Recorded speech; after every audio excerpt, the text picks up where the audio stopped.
Monica. Seriously? Monica, Head. come out. Come, Head. come see us. By Oh, my, Ian? what? I'd be killed by Ian? I know.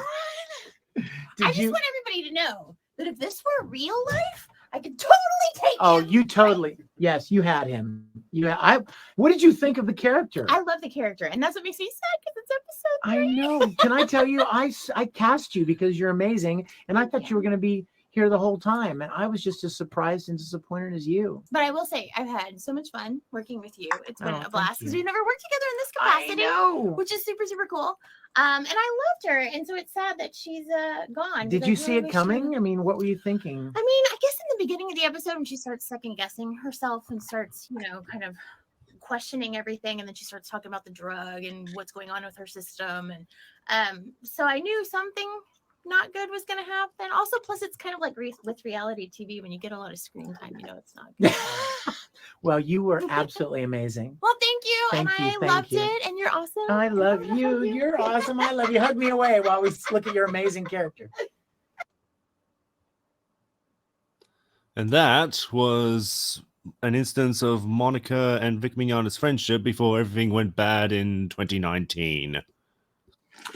2 years later, I mean, relationships, like friendships, are kind of strange, aren't they, Doctor? Hey, do you want to, before we start, do you want to introduce yourself and so people, understand a bit more about? Yep. So, good day, mates. I'm the Doctor, and I was a former fan of Monica Rial before 2019, and for a while she had star power over me where I watch anime. Because, Monica was in it, and then 2019 came along, and, to say it was heartbreaking was an understatement. But, today we're going to be going over the timeline of how things played out, how it's affected me, and, when you treat your fans like garbage, Monica, don't be surprised when they bite back, and I've shared receipts, if you can call video clips of Funimation's dodgy behavior behind the scenes, and I think this is going to be a fun live stream. Awesome. Yeah, I mean, for me, I've been a fan because I'm a filmmaker, right? My background is in filmmaking, and I've studied, I've spent 3 years of my life just in studying film to be a digital filmmaker, and so with animation, it's played a huge part in my life, as well as just entertainment wise. But actually, we used to watch animation. Studio Ghibli was the high note of animation for anybody. But I wasn't too aware of what was happening in the serial things, right? Because I'm kind of the earlier generation to Naruto with Dragon Ball Z. And stuff what was it? One with the Elric brothers. The what brothers? The Elric brothers. With Fullmetal Alchemist. Fullmetal Alchemist, right? Which Vic Mignogna had the voice acting in it. So with me, I kind of came. I got into animation before that, and so excuse me, I've got my neighbor. I can hear my landlord in the background. I can't. All right. I guess I should keep the chat company so we don't have. Oh wait, he's back. Yeah, sorry about that. My window's open because it's very hot and sunny in New Zealand right now, and so it's and my neighbor landlord's out there going really loud. But I'll tell you what, it's been 40-degree temperatures where I live, and in stormy weather. Right. It has been. By the way, where are you at the moment? I'd rather not say. No, roundabout way. You don't have to say this is the state I live in, but down under. Right, Aussie. Yes. All right, and so we got a bit of a cross the ditch thing. So we got New Zealand and Aussie talking about Japanese product from America. Right. Well, it goes to show how global this has become. Yeah. Yeah, no, fully. I'm looking at I'm looking at stuff like this right here, right? Jujutsu Kaisen, one of the biggest shows right now. So yeah, I mean, anime is global, and what took place, like you said, had a global impact on animation itself, especially because these guys were bringing the English language to the dub that was a product, of Japanese language products. So tell us a bit more about how how you got into it and how you decided, well, this is something that needs to be discussed. Well, I remember the first anime I watched was Pokemon, the first movie, and basically went from Pokemon to Yu-Gi-Oh, then Sonic X. But Yu-Gi-Oh was mostly like the top anime for me for a while, and it wasn't until like 2012 when my cousin showed me Fairy Tail, which was a Funimation dub, and it was refreshing, like unbelievably refreshing for me, with the voices and even the music, because 4Kids would insert their own music, and there was barely any ambiance. Like they had to put in music in every scene, and yeah, Fairy Tail was so refreshing, and very biased towards it. And I think I would feel the same way if I was introduced to One Piece first, but alas, Fairy Tail was like, yeah, there's a Funimation logo. Carry on. It's got no language. Yeah, just background. Yeah, so then there was Fairy Tail, where I left Yu-Gi-Oh for a while, and I watched all the other big name anime. Well, maybe not all of them, but One Piece, Dragon Ball, Dragon Ball Z, Hellsing Ultimate, and I watched Hunter x Hunter and subbed, but yeah, that's when I became a true anime fan, I believe. And it may be surprising that I, without getting this stream into trouble, I used to be an actual prejudiced towards women, because my sister was like living with a bully, and my my mother is basically Amber Heard knockoff or Monica knockoff, and I've dealt with defamation personally, but not directly. It's more towards my father, who my mom said didn't care about his children, me, and that I am partially brain damaged because he hit me across the head hard. But the funny thing about that is my father has done more for me than my mother ever has, whether it's independence, like going out on my own, public transportation, grocery shopping, getting a driver's license. That's all my father. My mother just didn't care about it and tried to paint him as a monster. So when it comes to defamation, it's a bit personal for me. However, with the case of Monica and Vic versus something like Johnny Depp or Jeffrey Rush's defamation cases, I know a bit more of their background with Monica because I used to watch her live streams, but I'm actually skipping a very crucial step in all this, that it was Colleen Clinkenbeard that broke this ism, choosing my words carefully, that Colleen was like a good person. And I think I first noticed her when she was the voice of Urza in Fairy Tail, and then she also voiced Luffy. Like, Luffy is bloody nuts. And to this day, the One Piece dub is one of the few English dubs I can watch, because Monica's role is so minimal. She might be getting a bigger role, her character, in a story arc soon, but yeah, I'm up to the Punk Hazard story arc, and anyway, that's irrelevant. But Colleen Clinkenbeard had a massive impact on my life, and eventually, through her, I discovered Monica, and oh wow, that's the voice of Mira Jane, and that's her real voice. Yeah, that's incredible. And people will make fun of her that, oh, that's so unrealistically annoying and high pitched. Like, well, I thought it was great, and yeah, there she is, Colleen Clinkenbeard. Yeah, so through both of them, I watched anime, like with Colleen, it was Good Luck Girl, who described the main character as Bugs Bunny. I don't know if you've heard of Good Luck Girl, Aru. No. Like, I mean, like, I haven't watched like the serial of like from the 90s, like animation series. So I mean, the top 5 that came out at that time was Naruto, One Piece. I've only seen like 120 episodes of One Piece.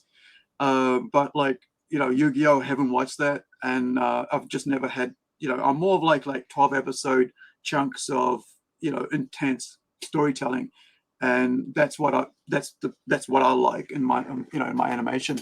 So something that's like long form, going for years and years, I find that takes a bit too much time. And if you haven't got it on early on, you kind of like, okay, let's go watch a shorter one. So tell us a bit more about this. Like, she's on One Piece, right? Yes, One Piece, Fairy Tail, Glug Girl, and I think she has a bigger role in a Full Metal Alchemist Brotherhood than the first Full Metal Alchemist, which I've only seen the first anime, and I should watch Brotherhood at some point. But yeah, I haven't watched that many anime shows, especially English dubs, in the last 5 years, ever since this whole saga went down. Yeah. So yeah, it's really tarnished my love for anime. And I think this is something very important that people have said, like Ricada Law, that you need to learn to separate the art from the artist. But what if you appreciated the art because of the artist? Like, the art could have been mediocre, right. but I loved it anyway because the artist, in this case Monica, even if she wasn't the original creators, like none of the actors are the original voices, the original creators, but I would watch that form of art because it has a certain person that I liked. And then that's something that I've never learned to deal with or how to manage. Yeah, I think that's the case. I mean, that's very different in a sense. It's not the art that brought you to it; it's the voice. Like, when you're appreciating, like, say, hey, exactly. Because, like, I mean, for me, I'm a fan of metal, right? So, like, for me, when I listened to, the first thing I ever heard was Dave Mustaine's, So Far So Good, So What. So anything that came after that, it was second rate to what that was. So even with Metallica, even though he had been with Metallica, I don't care for Metallica because it was Dave that brought me to it. And, I mean, we've got Nobi here saying that, friends go, then you love it for the wrong reasons. Well, I think there is that aspect of it as well. But listen, there is the fact that, hey, you go, oh, well, Dave was part of Metallica, so you must like Metallica to a extent. But I will always appreciate Dave Mustaine's voice, his music, stylings, whatever, and more than I would ever appreciate Metallica. And, and I think that's, you can also, there is a varying degrees, but I mean, it's not the art that brought you to it. Like, because the art came to you because of the English language, right? It didn't come to you because of the Japanese language. You saw it in the English language. So if you saw it in the Japanese language, you'd probably appreciate it more for the art. But now, because it's coming from another voice that's bringing those characters alive, it's the voice. And I think this is something that, like, when you watch a movie, right, that's been first before you read a book based on the movie, right? I mean, sorry, if you watch a movie based on a book, but you saw the movie before reading the book, you appreciate the book first. I mean, sorry, the story, the movie first, and then when you go, oh, the book's different now. So you don't kind of appreciate the book because now you're in love with the actual, movie, more characters, because, say, it's got Brad Pitt on it or something. And I think that's kind of like the situation there. But with anime, it's a whole new ball game, because you're bringing in art into a different culture that's necessarily not created by that culture, but with dubbing. And that's happened, live action as well, right? Like watching Bruce Lee movies or Hong Kong Jackie Chan movies, in the 80s, and it was all like English dubbing and stuff. So carry on. Yes. So what I've got here is like on the top shelf, which is on stream, right? Here we go. There we go. Yeah. So what we've got here is My Hero Academia collection, which I actually got into because of Monica, not because of popularity, like that was part of it, but then when Monica talked about it in a Q&A video, and she was doing this silly frog girl voice, like, that's the voice she's putting on, like, okay, she's got range. And on the top of that is Watamote, Panty and Stocking, which were anime that I watched because Monica. And well, now she's a major turnoff. And yeah, I was gonna have a collection of all the My Hero Academia seasons like lined up along the shelves with my figurines. And something that Colleen Clinkenbeard said was, whenever you buy a DVD, think of it as a donation. And I've taken that to heart ever since I heard of it. Like, if I pay for a movie ticket, that's like donating to the studio. Like, I'm telling them they did a good job, even if afterwards may not think that. But I would never donate to monsters like Monica now, even if there are people like Colleen Clinkenbeard that I still believe is a good person. And yeah, so understandably, this was devastating. Give us a bit of a background into the whole situation with with this, what happened 5 years ago in 2019, right? It was about 2019. Okay, I will, but before we do, I do want to bring up something that was that kind of relates to today's topic. That Overlord DVD. Yeah, so he put out a video this week claiming to have interviewed a person that was discriminated against in Hollywood, despite knowing the source material of something. He was vague on the details, but what we're seeing is like the far left discriminating against the far right, like if you're a straight white man or Republican. But the point is, I think they're fighting fire with fire, because people on the left were discriminated against, or even not that, like people of color, people of like women or sexuality, like Kevin Conroy, for example, was turned away from numerous jobs because he was gay. And yeah, I do think we're at a point where most of us, I think, have agreed that diversity is important, but the problem is that it's taken to the extreme, and Disney is literally hiring people that just for the sake of what they are rather than who they are. And there was another video unrelated to Doomcock or Overlord DVD, but was put up Twitter the same day, of these Marvel writers and directors of these TV shows and movies that have never read a comic book. Like, why are these people coming into position? Either. Yeah, and the weird thing was they were told not to, just ignore that stuff, and yet you get to work on it. I found that very interesting because as a writer, like the last 2 weeks, I've interviewed and had held meetings with like about 4 different artists that are coming to us to, through Rising Sun Comics, to work with me, because my division is the one that's basically got a lot of work, because I'm a prolific writer.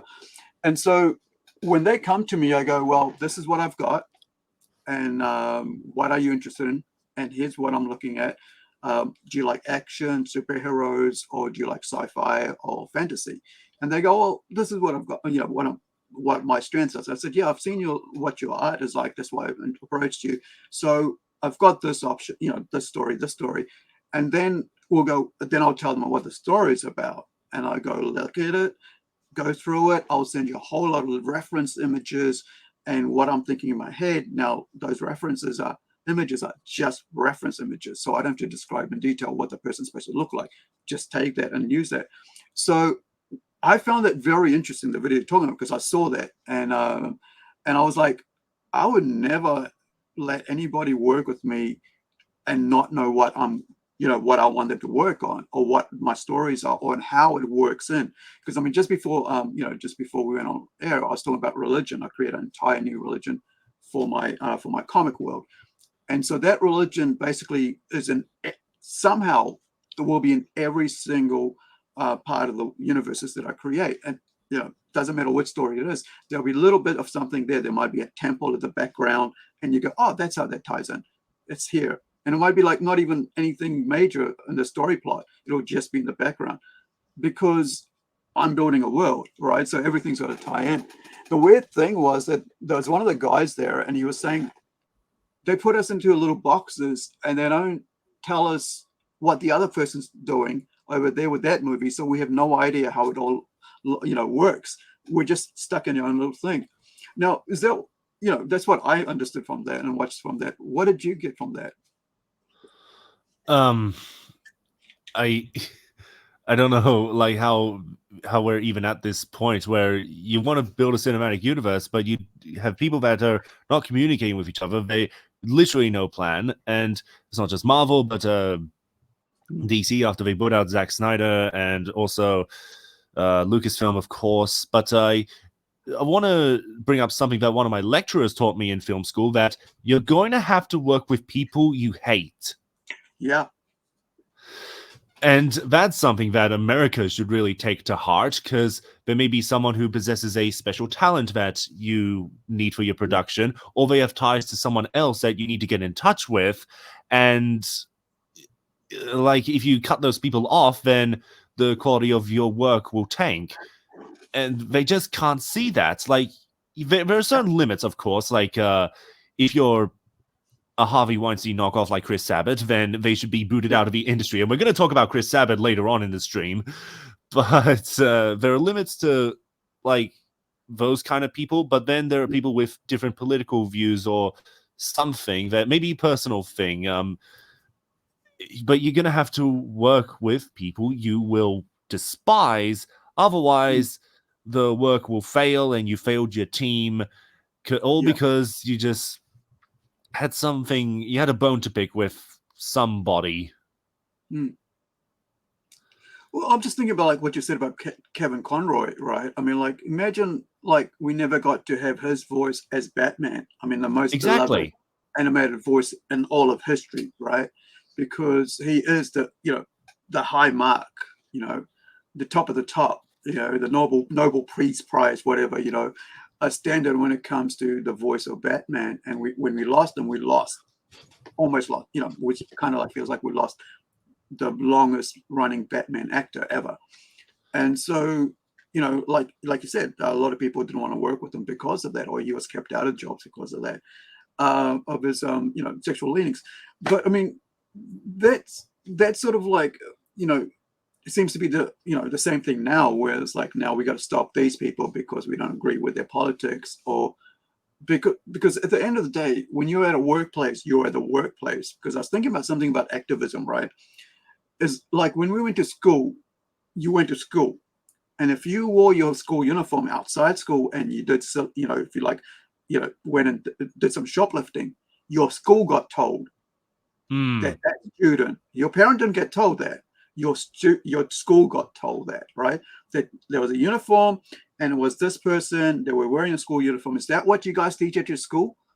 It wasn't like that your parents, it was like your school. And so I think activism is sort of like what's ruining media, because while they're like wearing the, like I'm a Disney character and doing all this stuff politically, then it's on Disney, right?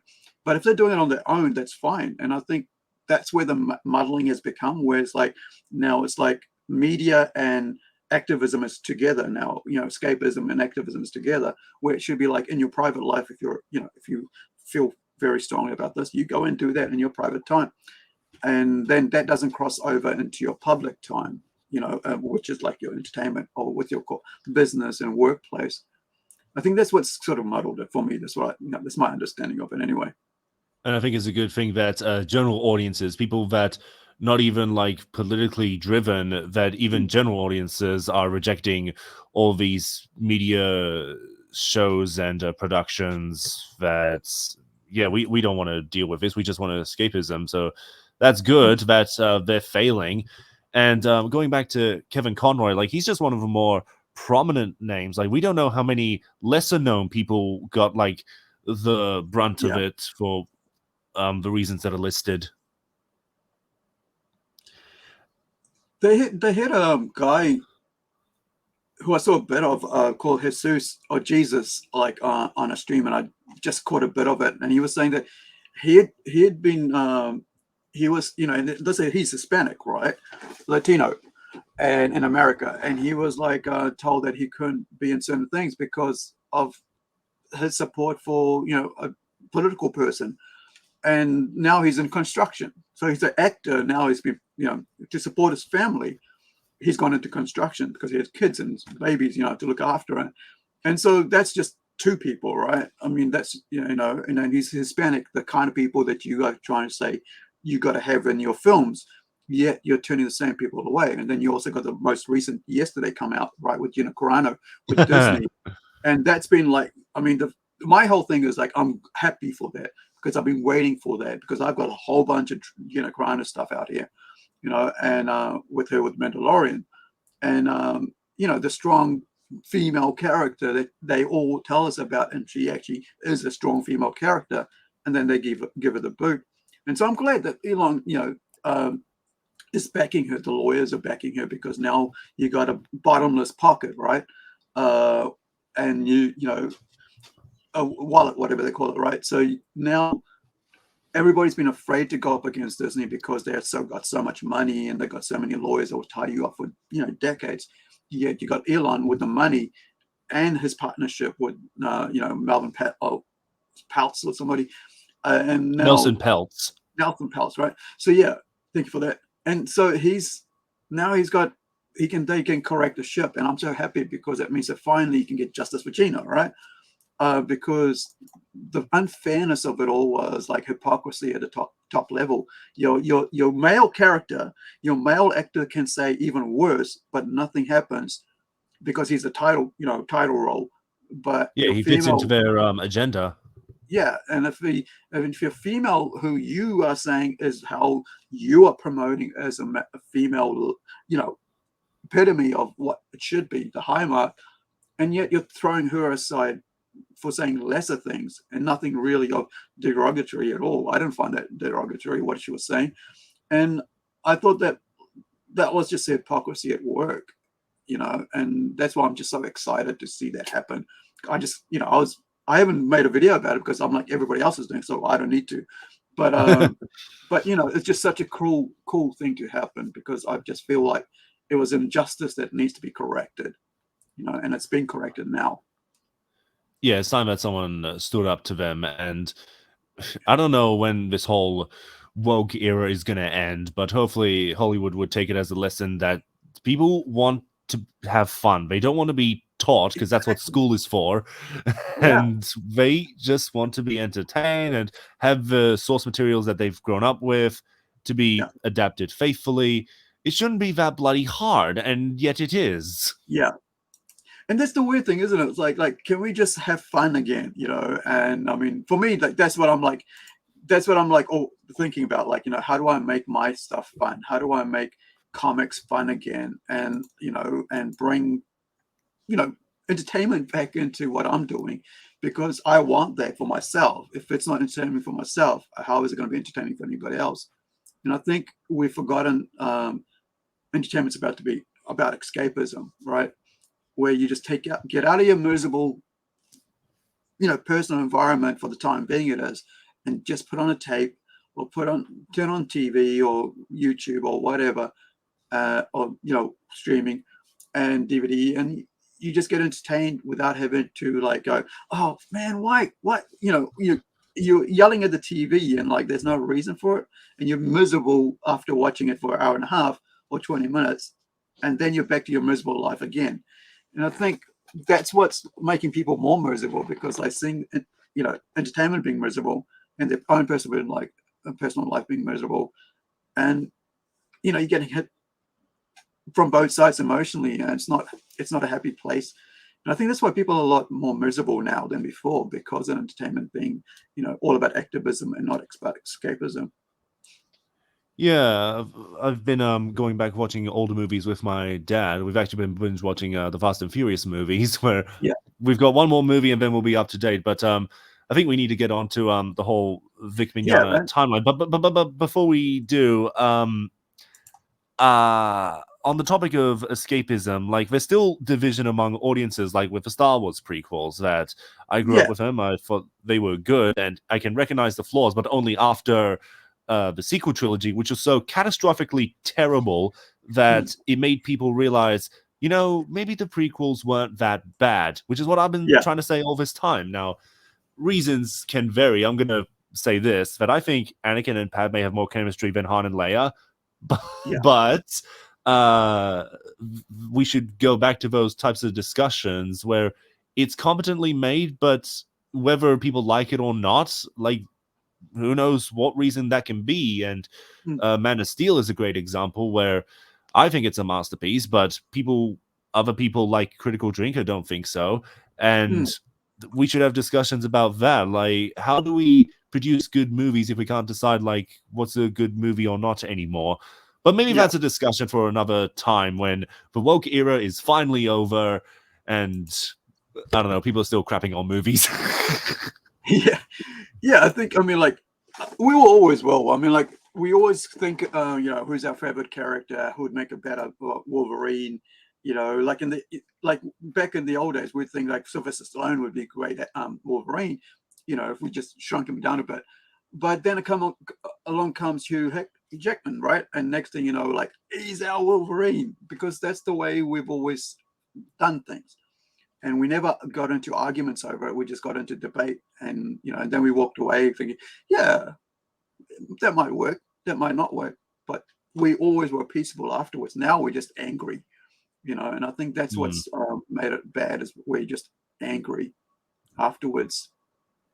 On the one hand, audiences are more united on what is bad nowadays, especially the anime localizations, which that's how we got into contact with each other, where I noticed your Twitter account Plunge Cast, well, I would like to be on a podcast and share my side of a story, especially coming into the 5th anniversary, which shouldn't be a celebration, but it is, with the defamation saga, and when my world was flipped upside down. And now we're here. But I do want to bring up a couple other people that were booted from Funimation, or maybe they voluntarily left when like around the same time with Vic. So the names are Eric Rowland, who is Christian as well, and then there's Alison Victorin. Like, these are two other names that I know of that left Funimation over political differences, because Funimation seems to be cleaning house, but for all the wrong people. And if anything, they should have we're gonna go over so much hypocrisy in the Vic case with Funimation, and Vic's accusers like Monica, Jamie, all of them. They say they stand with women, and yet Chris Abbott, who's a Harvey Weinstein knockoff, is still employed at the company. Like, you just, I'm sorry, but anyone who still believes in their side of a story is an idiot. And maybe I'm saying that early, but we should, I guess we should get started with that. So I've talked about where I've come from with anime, how I got to a point where I was massive Monica fan, and at one point I wanted to meet her more than anyone in the world, and not anymore. Right, let's start with Vic, right? So tell us a bit about Vic, because I know a bit about him, and that's like, Star Trek Continues is when I saw him. I was like, oh, this is interesting, but not knowing much about his voice acting. Do you want to give us a bit of a rundown on your introduction to him, or was it like Monica was first? Well, Monica was first, and I never cared about Vic Mignogna. He actually came to my city once. I didn't see him, and that's the thing they don't realize, is that a lot of people who paid attention to this saga never cared about Vic Mignogna. I'm one of those people, and it's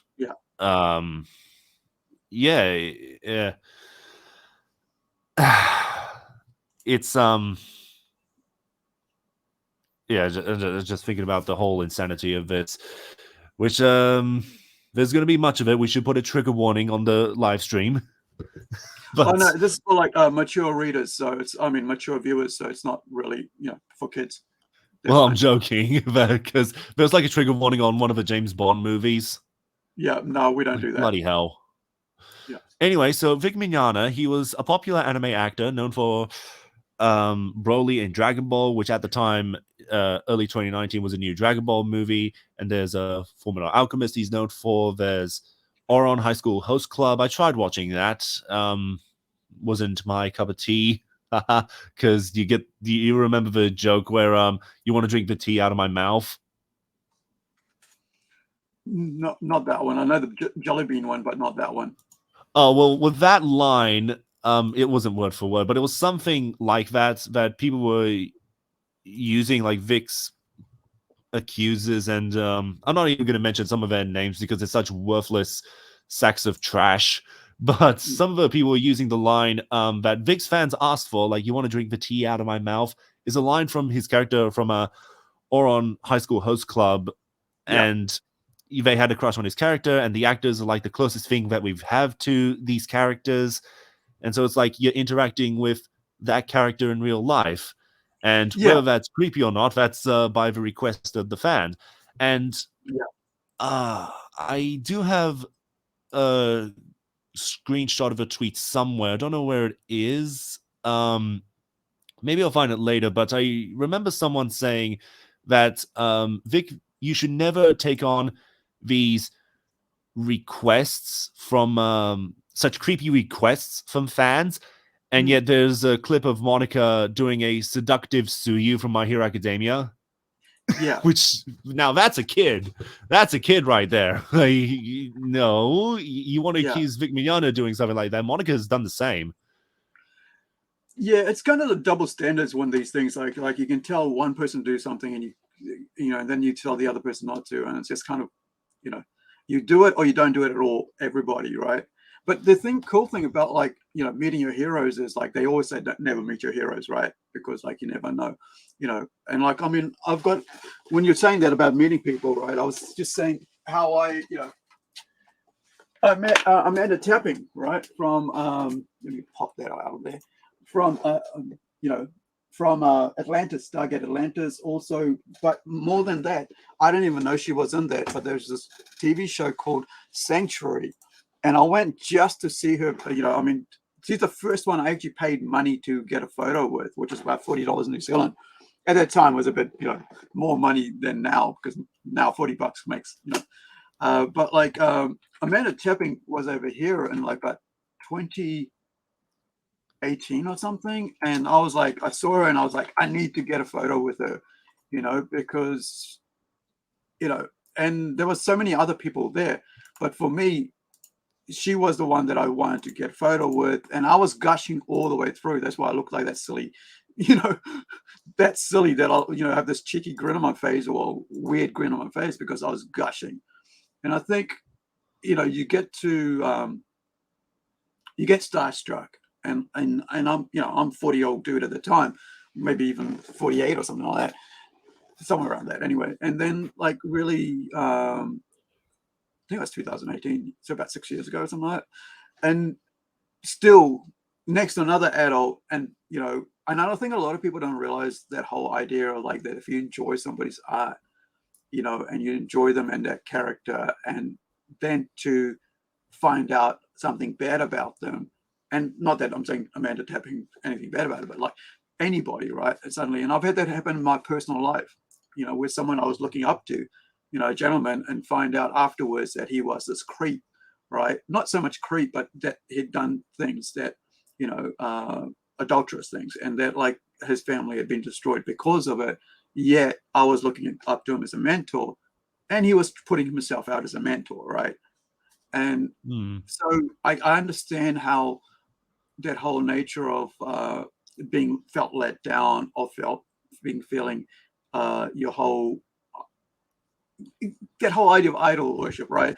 The way they like to say it, the negative side of idol worship, where you feel like let down by someone.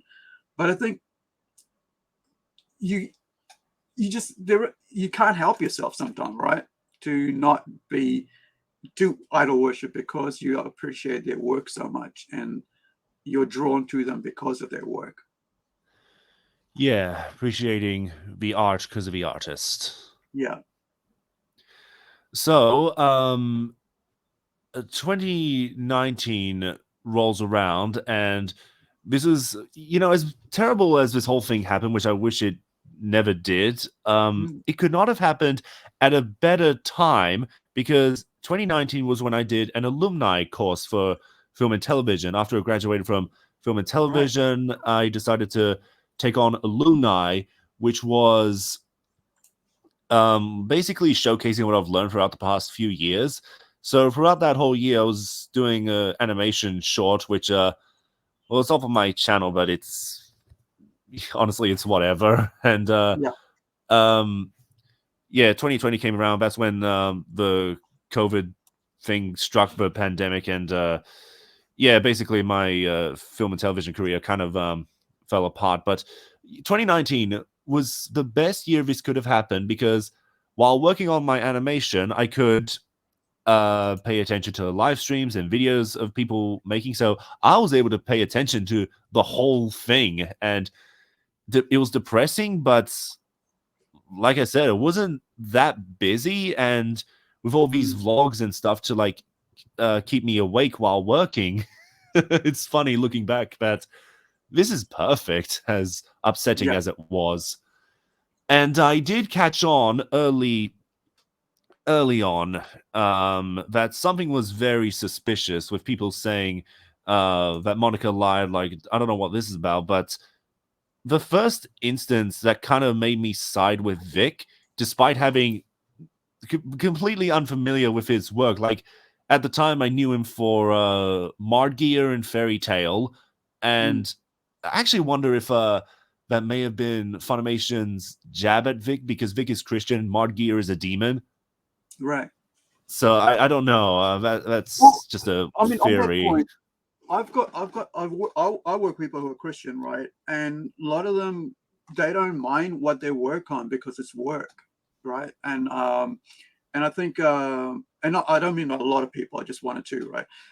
Because it's just work, and they're just like we're supposed to like dissociate, the actor from the art, or the so-called artist from the art. They're also, because it's just depending, it's just a role, and you're playing a role, you're not playing, and I think a lot of times, because with my background in acting as well, like I would do, because do a villain, because villains were more creative, and you could do really creative things with that. And I think it might not be that, and then it might be just the fact that it's just, I think he just chose. I don't know how they pick the roles though. I'm sure they can say no. I've heard they send them out to the Japanese studios and they cast the people, but I don't know how much validity that has anymore. But as I was saying, the first instance where I was siding with Vic was actually this person by the name of Meepy Gal. Do you remember her? Oh, the one about like her. I think the tweet you're talking about, like what she was saying, like, "Hey, I got a picture with the thing and it was okay," and then they took it up. No, this is that's someone else. Which again, don't prefer not to say the name because they don't earn that recognition. But Meepy Gal did an interview with Vic, and she, when all these accusations on Vic were coming out, she took the interview she did with Vic and edited it in such a weird way where it was all these zoom ins and subtitles saying like "get away, creep," WTF, and someone pointed out that in the full interview, because Vic Mignogna was like leaning towards her and getting really close, but he was doing the same to this male interviewer in literally in the same video if I watched the whole thing unedited. And what he was doing, it was at the end of the day where he was clearly exhausted, rubbing his head, and he's trying to have fun, but he's like exaggerating his exhaustion. Yeah. And I knew right there, like, something's wrong. And this isn't even to do with Monica. Like, her own band was like ruining her own narrative. So that was the instance when, what's going on with this Vic Mignogna stuff? And then shortly after, Funimation announced they fired Vic, and Vic Mignogna was very upset. He was clearly crying in a Q&A video, and as time went on, things just got weirder and weirder. And I think the instance when I sided with Vic and knew Monica was lying was the email that Vic Mignogna wanted to let me bring up. Is this actually a tweet? Also, okay, I'll bring up the email first if I can find it, because I've got all these screen caps and stuff. So if I share the screen and we can read this together. Sure. Monica tweeted out like Vic Mignogna never reached out to her or something. She's told him numerous times to stop. But okay, do you have it on stream? There you go. Okay, so at the bottom, Vic Mignogna's email. I understand that I have hurt you deeply, and I'm willing to humbly ask your forgiveness. I have been racking my brain trying to figure out what I did to make you so angry. Like, I can't imagine, as depressed as I was, I can never understand, like, or comprehend how Vic must have felt or still feels. Because they were his friends, he thought, and yeah, he's clearly the weird confused. thing about all of this. It was like, I feel, for me personally, I feel like this was about jealousy, right? It was all about jealousy because there was someone who was getting rewarded for his work he had done and his relationship with the fans. Like, you see his fans like rows and rows and rows, like line up, waiting to get his signature and meet him, interact with him. And then to, you might want to, yeah, there you go. Thank you. And then to see their lineup, and it just shows how he reacts with fans and how they do. And then he gets rewarded and becomes a director, which he didn't have before, of animation. And now it's all about, let's turn on him together and and come up with all this weird stuff. And I feel like that's kind of a weird place to be in a friendship where suddenly you're brought to a situation where previously you were like friends, and it's like being two-faced. That's what really made me think, like, this is weird. And it feels like it's two-faced. The fans love him because of the interaction with him, and yet the people he thinks they are his friends, they're not actually, they're backstabbing him, and in public, and not just dealing with it in private, but being so public about it. It's like, that's one thing I just don't think the public side of social media is just kind of weird. Like, if you want, if you're upset with someone, sorry, can you still see my screen? Yeah. Do you want me to take that off? No. It's just that my screen has gone black. I literally can't see a thing. All right. Let me. I have you full screen. So I'm pressing the Windows button and I'm pressing exit, but I literally can't see anything. I'm gonna have to restart. So can you see that? No, literally, it's black. Like, I can't see anything on my screen. I think I'm gonna have to like turn off and start up again. Yeah, log out and log back in. Yep. So I can see your screen. We can hear you and everything. Yeah, I'm gonna have to like turn off and start up again. So I'll be back in a couple of minutes. Cool. All right. So while that's happening, hey Niobe, and I think we had somebody else before, but like, thank you for watching. Yeah, so this is we're just talking about a 5-year-old case that happened, which is ended up being defamation. There's a lot of accusation being flown around, but no criminal like case. And it was just like it was like, oh, we're gonna do this, and it was all about cancellation an actor who is beloved in the community, and yet no charges of criminal charges were ever placed. Yet all his work was basically disavowed, or even without that. And that's kind of like the whole what I consider to be the anime Me Too movement, right? Not the Me Too movement, the case. And so that's kind of like there's like 2018, 2019, and it was the biggest thing, like, and online everybody was like, they do about Disney now, right? And like with Johnny Depp, and like everything comes and everybody talks about it. But here 5 years later, we're kind of like looking back on it and seeing like, kind of like what took place, why it took place, and how fans reacted. Like, I mean, so we've got a fan who's talking about that, who's also, by the way, an animator, and and a filmmaker himself. And so that kind of like shows, with my own background in filmmaking, right, digital filmmaking, studying, but as you know, I never went forward because further with it, apart from like working on a couple of short films straight after graduating, because I had a car accident halfway through my first year out of after graduating, and so 6 months, 7 months in, I couldn't do anything. I couldn't even stand on my feet for that long, and so I'd go to work, come home, and just sit in front of the computer and do comic books, and that's the only way I could get my creativity out and carry on doing that. And I've mentioned this before, and so I ended up, creating the circle and using, because at that time I really was, and I still am not a great illustrator, because after I had my accident by 1994, I just stopped drawing. Like my fingers became very sensitive to, like I couldn't hold a pencil for more than 10 minutes when I could hold it for freaking hours and hours. And so I just stopped illustrating. And so then I just turned into ceramics and sculpture and stuff. And you guys have seen some of that in the past. But while I was, while we're waiting for the doctor to come back on because of computer crashing, is that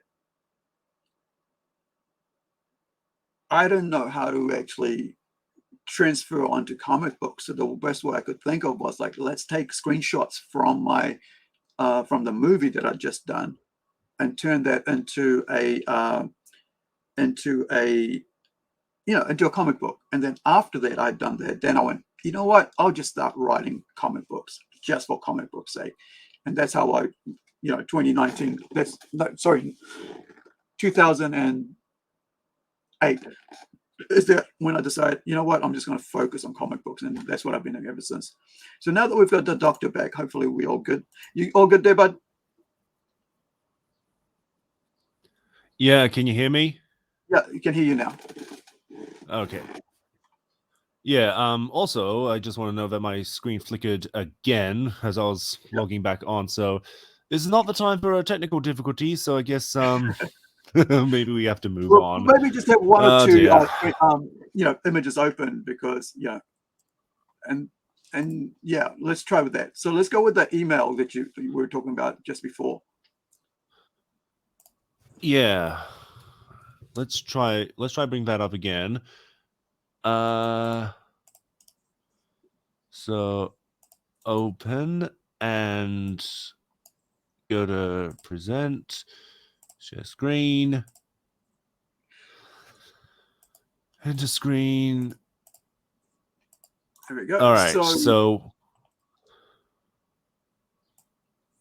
so I think we get the idea what's going on with Vic's email, and how Monica responds is, this is what he always does. He's trying to use his charm to get out of this. He knows what he's did. It's disgusting, and he was told by Sony not to contact me.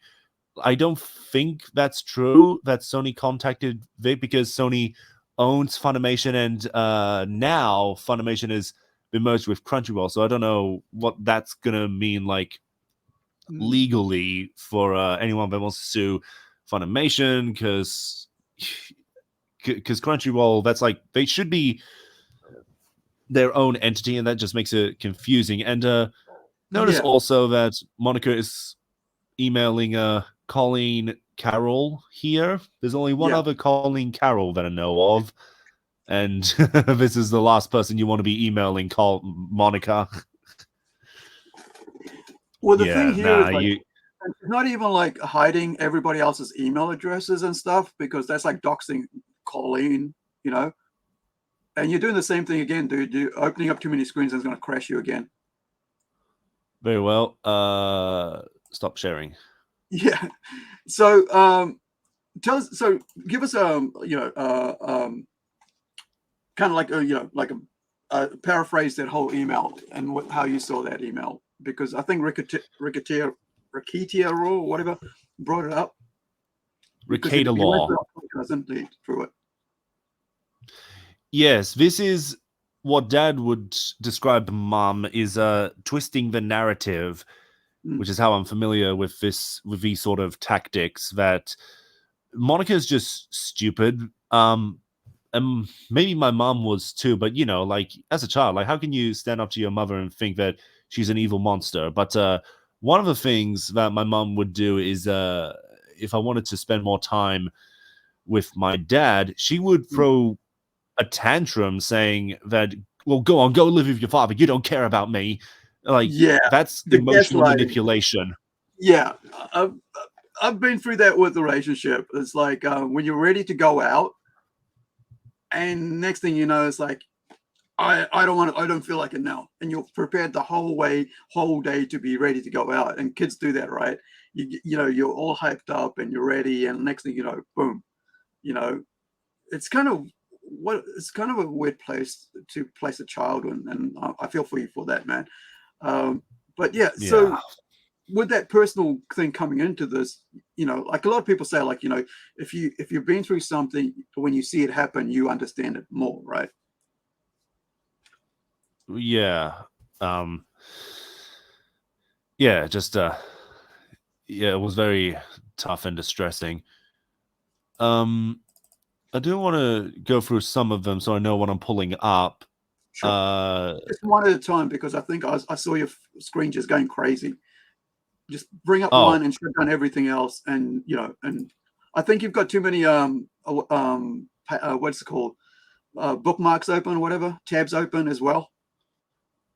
I've only got 3 on the internet, which I can close a couple, and okay, so now it's just that. I guess let's try and bring up another one while my screen is still working.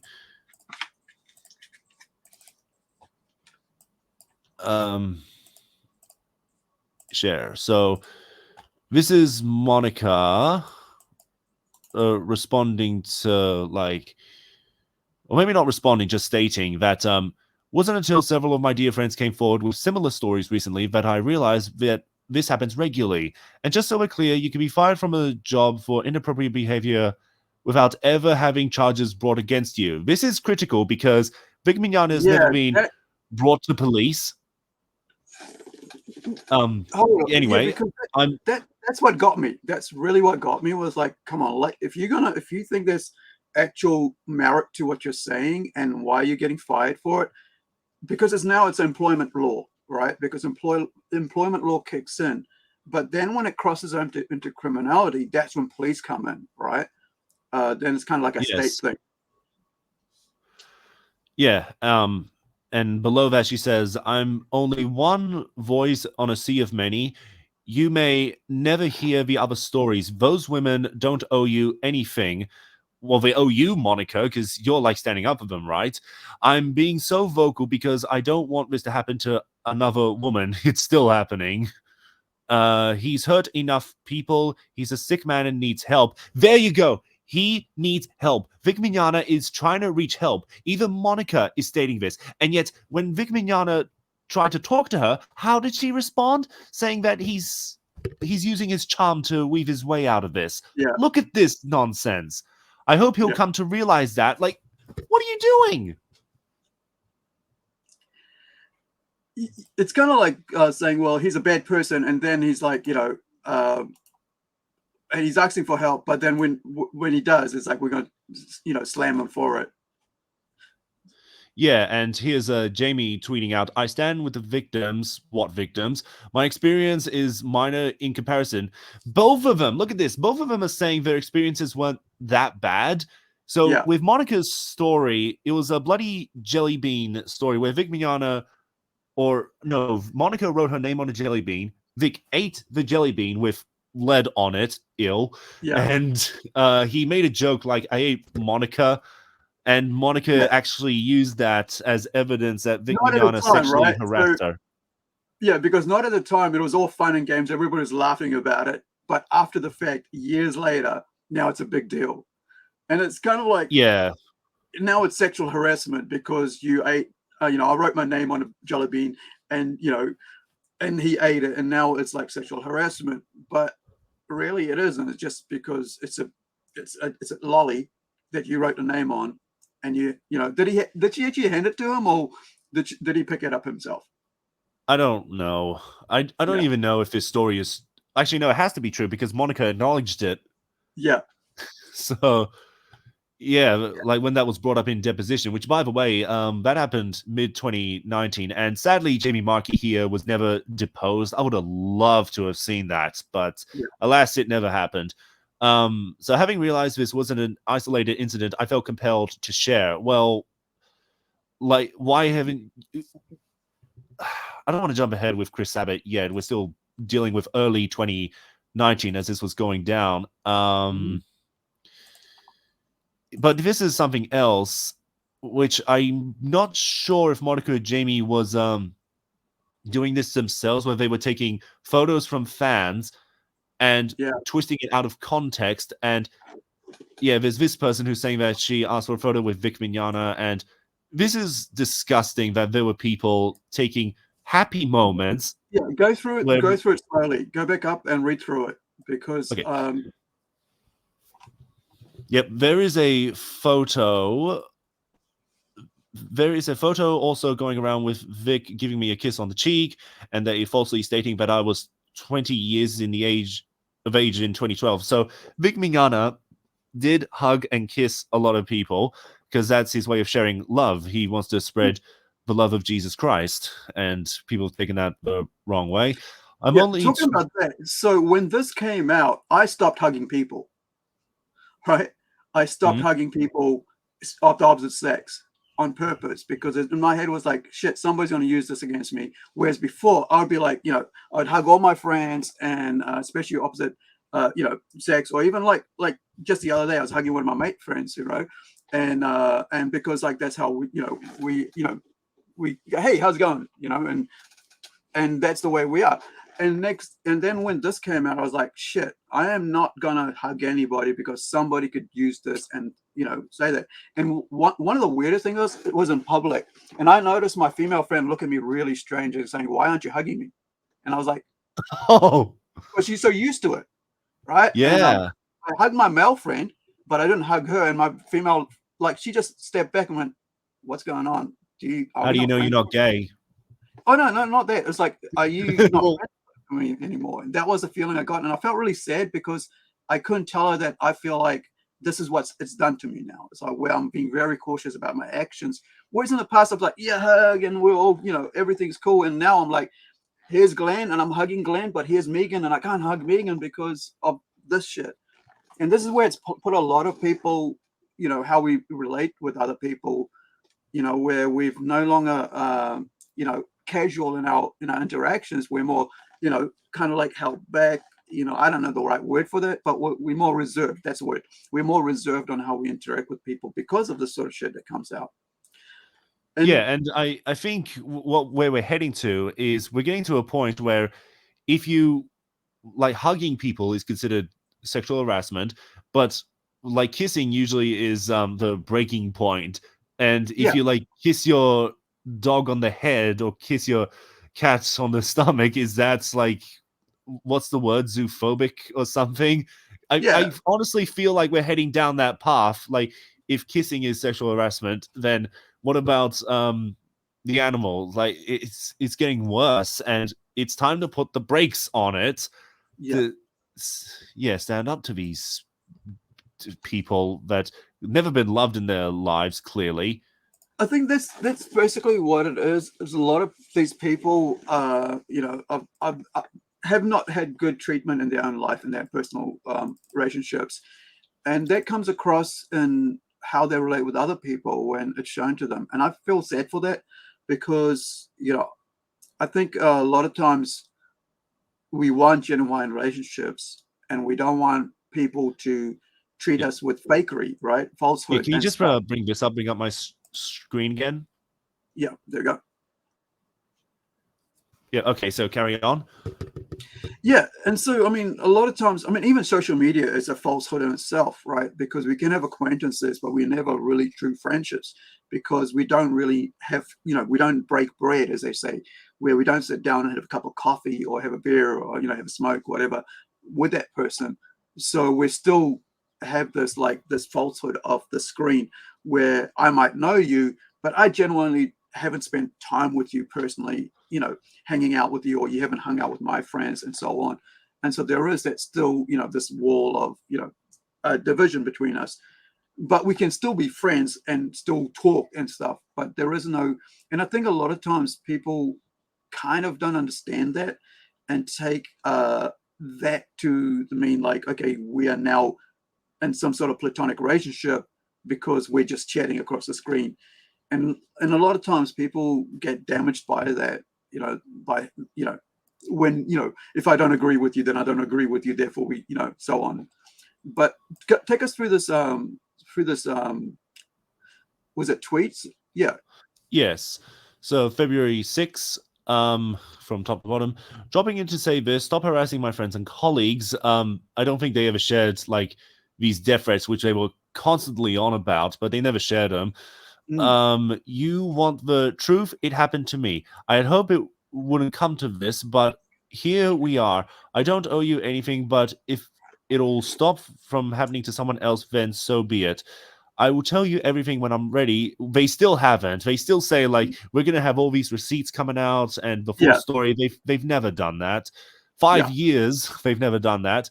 Please understand that this is really, Doctor. That's what I found really strange. That's why I always say, like, I mean, if you have something legitimate, take it to the police, right? And then she goes on about like, oh, take it to the police. Lay a case, right? I had a situation where a guy I was renting with was like, showed up on my job and at my workplace and threatened me. And so I just went to the cops and went like, hey, this guy turned up at, I don't live with him anymore, but yet he turned up to my freaking workplace in front of all my customers and close friends, right? And tried to threaten me. And my friends were there going, do you want us to take him out? Right? Do you want us to, because they can see me, I'm like half the size of the guy. And he goes, and I'm like, no, it's all fine. I'll deal with it. And I basically went to the cops and they gave me a harassment, like you're not allowed to come into this, 100 meters of this person and so on. I got that. Boom, there's your thing. So I understand that part. And that's why when people say, why didn't you take it to the cops, right? Take it to the police. Why didn't they? And that's what made me think this is a whole facade and, fakery. And because really, if somebody's really done terrible things to you, I will stand with you and say, go to the police and deal with it, right? Because I've not done that in the past, and it's made me feel real gross afterwards, years later, because at that time I was just hungover and didn't understand what was going on. But after later, I was like thinking, shit, why didn't I listen? Why wasn't I literally paying attention? And so now I'm a bit more cautious about that. So take us through the second tweet that she's got there. I mean, you got the second one and then the third one, right? I will tell you everything when I'm ready to do so. Please understand that this is difficult for me, my friends, and my loved ones. Now, pay attention to this third one. Also, for those go to the cops, folks, I thought it was a one-time occurrence with someone who had always been creepy with me. I chose to forgive him, even though he didn't ask for forgiveness. What she's saying here is that she didn't go to the cops because there was more than one time? What? Yeah, so hold on for that. Hold that thought, right? Because I'm going to play something that we started at the start of the, before we went live, right? I mean, when we went live. So let's go listen to this. Let me bring that. Here we go. Monica. Monica, come out. Come. I think we played this at the start when I was live. By Ian? What? I'd be killed by Ian. I know. I just want everybody to know that if this were real life, I could totally take him. Oh, you totally. Yes, you had him. What did you think of the character? I love the character, and that's what makes me sad because it's episode 3. I know. Can I tell you, I cast you because you're amazing, and I thought you were going to be here the whole time, and I was just as surprised and disappointed as you. But I will say, I've had so much fun working with you. It's been a blast because you. we've never worked together in this capacity, I know. which is super, super cool. And I loved her, and so it's sad that she's gone. Did you see it coming? I mean, what were you thinking? I mean, I guess in the beginning of the episode, when she starts second guessing herself and starts, kind of questioning everything, and then she starts talking about the drug and what's going on with her system, and so I knew something not good was going to happen. Also, plus it's kind of like with reality TV, when you get a lot of screen time, it's not good. Well, you were absolutely amazing. Well, thank you. I loved it, and you're awesome. I love you. You're awesome. I love you. Hug me away while we look at your amazing character. So they're clearly hugging. and she's clearly And- happy, and she loves him, and she's excited, and she's glad to have the job, and she's happy. Yet here she's like, he's always. The word is always. He's always been creepy with me, and that's why I put that in there, because she goes, oh, he's always been like that. Oh, it wasn't one time, because it was one time, and then it's like more times, and then it's always, and it's like, go back to that tweet, because that it really shows the just kind of like the falsehood of it all, just changing the narrative all the time. And this is the problem with these sort of situations, is you try to come up with more ammo, and you try to keep piling it up rather than sticking to the point. I've watched people do that a lot in like news things, debates and stuff. Like, they just won't stop. They'll just say one thing, and then when you try and answer that, you say more thing, and you're like, let me just deal with the one subject. I mean, the first line you just said. No, they just keep piling. It's like, dude, you're just like making a mess of all this. I let me just hit your points one at a time. But because they know they haven't got a good point, they just come with you with lots more stuff. And this is what this feels like. It's like more, and just piles up. It's literally the Pinocchio metaphor, where you start off with a lie, then it becomes a bigger lie, bigger lie, bigger lie. That's a good metaphor, man. That really, yeah. And this is only early in 2019. There's so much to go through. I do want to note with Jamie Marchi, I don't think I said like her reason she went against Vic is because Vic tugged her hair.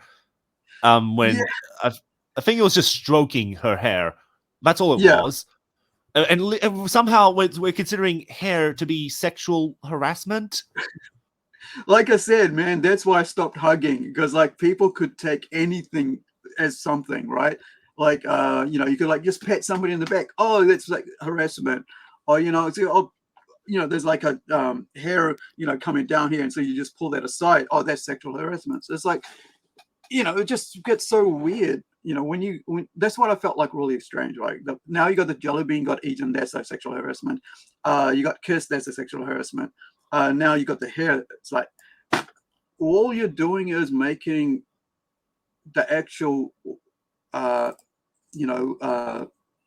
criminal act of harassment, actual harassment, devoid of any kind of like any material aspect, right? Like kind of like quantifiable, right?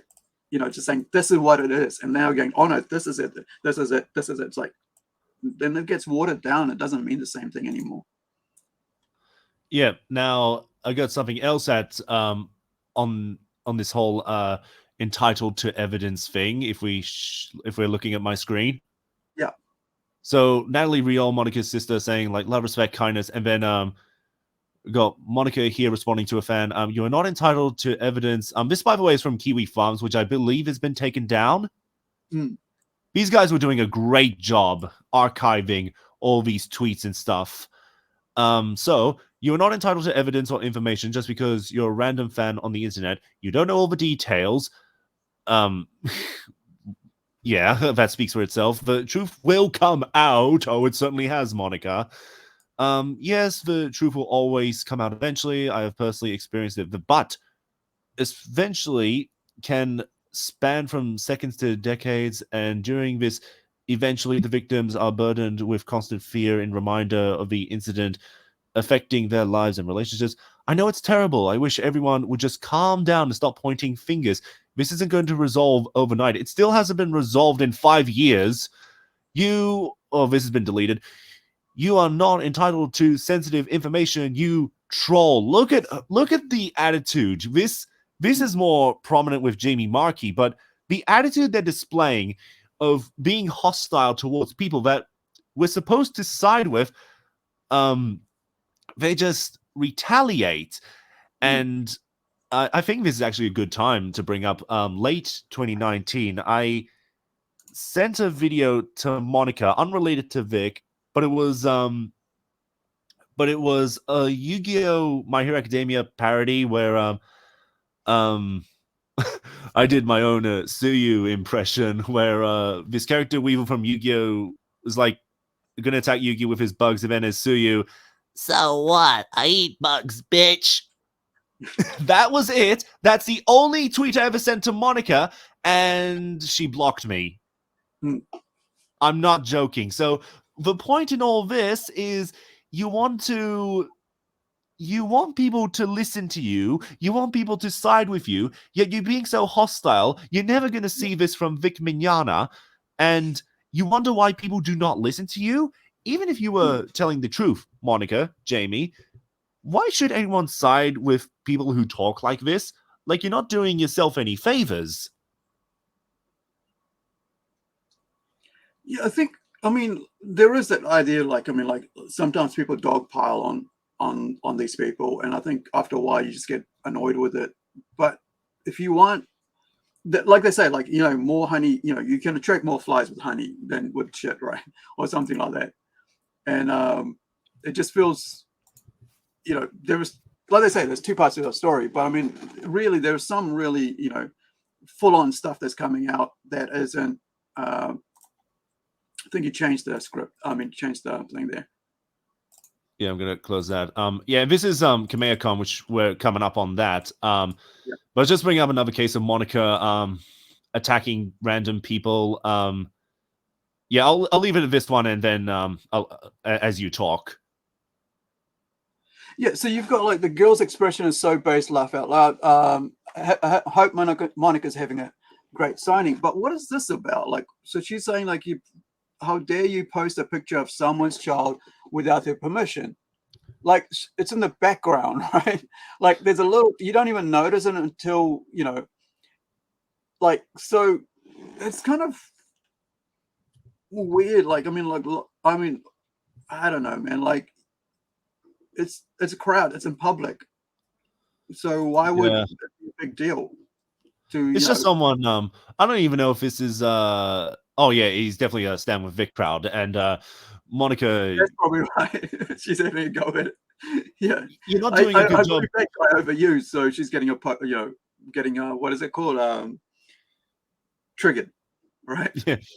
Yeah. So I guess we should transition into Kamehacon now. So this is one of the conventions that dropped Vic Mignogna when the allegations came out, and then don't know exactly what it was, but they reinvited Vic, and when they did, Monica dropped out, and she went to this comic book shop, like a tiny little place, instead of attending Kamehacon, which has security. Like, she said she was frightened for Vic because security concerns. Like, there are more people out here that's like an hour away, and you're not doing your fans any favors that they have to drive all the way to see you. They probably prepaid a ticket to come see you, and this was so last minute. Sorry, this was so last minute that maybe they turned up and they didn't hear the news, and then Monica's not here anymore. What? Why?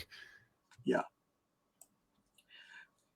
that's kind of like the service to the fans who paid for you to be there. I wonder if she was, you know, because she didn't show up, did they, you know, get her money back?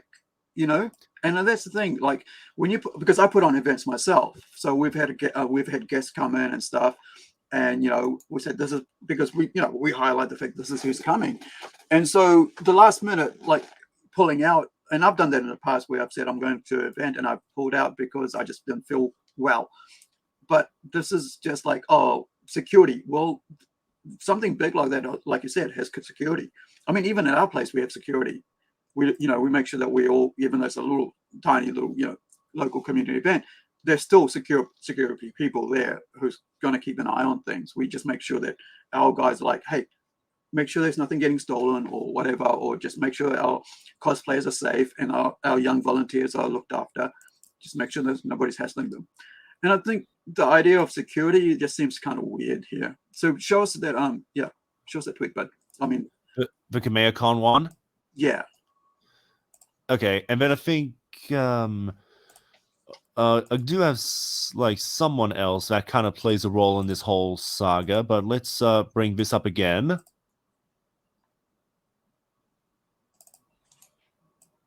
So what are we looking at?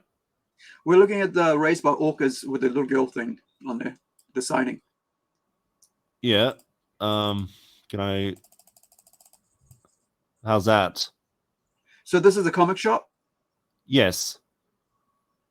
I don't know the name of this place. I'm sure. Oh wait, Oh, yeah, Doc's Doc's Comics Games. Yeah. So there's what, like about a dozen people at this signing where she had this is the one where they're supposed to be at Kamehacon. Yeah, so 2019. So Vic's there, she's supposed to be there, but then she goes to the comic shop and there's only a dozen people there. I think there may have been more people outside, but Sure. I've noticed it's hard to try and look for Monica's crowd during Q&A panels to get like a good view. Like I showed earlier, Vic Mignogna, he can fill up an auditorium with people Yeah. that are sitting in the seats from the front row to the back row. And Monica, there isn't much unless you're looking at a Q&A panel where she's leeching off the popularity of other actors that it's a big crowd. But on her own, I don't think she's sustainable, especially after she's like tarnished her own reputation. And that's the thing about these things is like when you go out there, and I think it's really damaging to your career, and then not in the way you think you'd be, like, especially when you go out and you attack your fellow actors or voice actors or what it is. I've seen this over time, you know, last decade or two, when people have gone like, oh, now it's like a big thing because I'm not getting the jobs that I wanted. Now I'll go and do this. And I'll talk about this. When people try to like put out books exposing things, it's like, people don't want to hear that. Like, it's like dirty laundry, right? We don't want to know your dirty laundry. Sort it out yourself and then come on and then talk about the projects you're working on. And so this, like you said, it just really tarnished their own sort of careers. I mean, they might still do the jobs, but that doesn't mean like, people will actually go out and see them anymore. And I wonder if that's the case now, like you're saying here, right? Where because of what they've done, people don't go out to them as much, or people don't ask for them to be at conventions that much. I mean, even last couple of weeks with Gina Carano in Canada, when people went out and said, hey, we don't want her anymore here, it's like, was it just a handful of people? But it's like, to be really, imagine like if Gina Carano came here to New Zealand, I would be there with all my figures right now, right? I'm going, here's my 5 figures or 3. I think there's about four figures there. And I'd go up and go, please sign this. Don't care about whatever you believe is, but I just want your signature, right? Because now for me, I have something of yours that I love that actually has a sign on it. And if I can get a photo, that'll be even cool. But this is the aspect of fandom that I enjoy. I've talked to Bill Getz, who's our New Zealand's biggest convention runner, called, Armageddon, and also even Aussie. You guys have like Supernova, right? He's part of that as well. And so I always say to him, please bring in more, these people, because like I said, bring in Frank Miller, bring in Simon Beasley, because I want to go there with my stuff and get it signed. I don't care what Simon Beasley believes. I don't care what Frank Miller believes. I don't actually like some of Frank Miller's politics, but him as a comic book creator and as a writer, I'm a huge fan, so I don't think, think about what he talks about, whatever. But when it comes to his creations and his writing, his talent, I'm all for that. And I think when you go to conventions, especially in this situation with Kamehacon, like you said, people spend a lot of money. I don't know how much it costs to go to Kamehacon, but I mean, I know for us here, it's about $40 just to walk through the door, let alone spending, and this is like about 5 to 6 years ago, but let alone having to go and eat food, get water, travel costs, right? Cost $70 just to go one way there, and then $70 back. If you're getting if you're kind of like petrol wise right now, it's like $70 each way.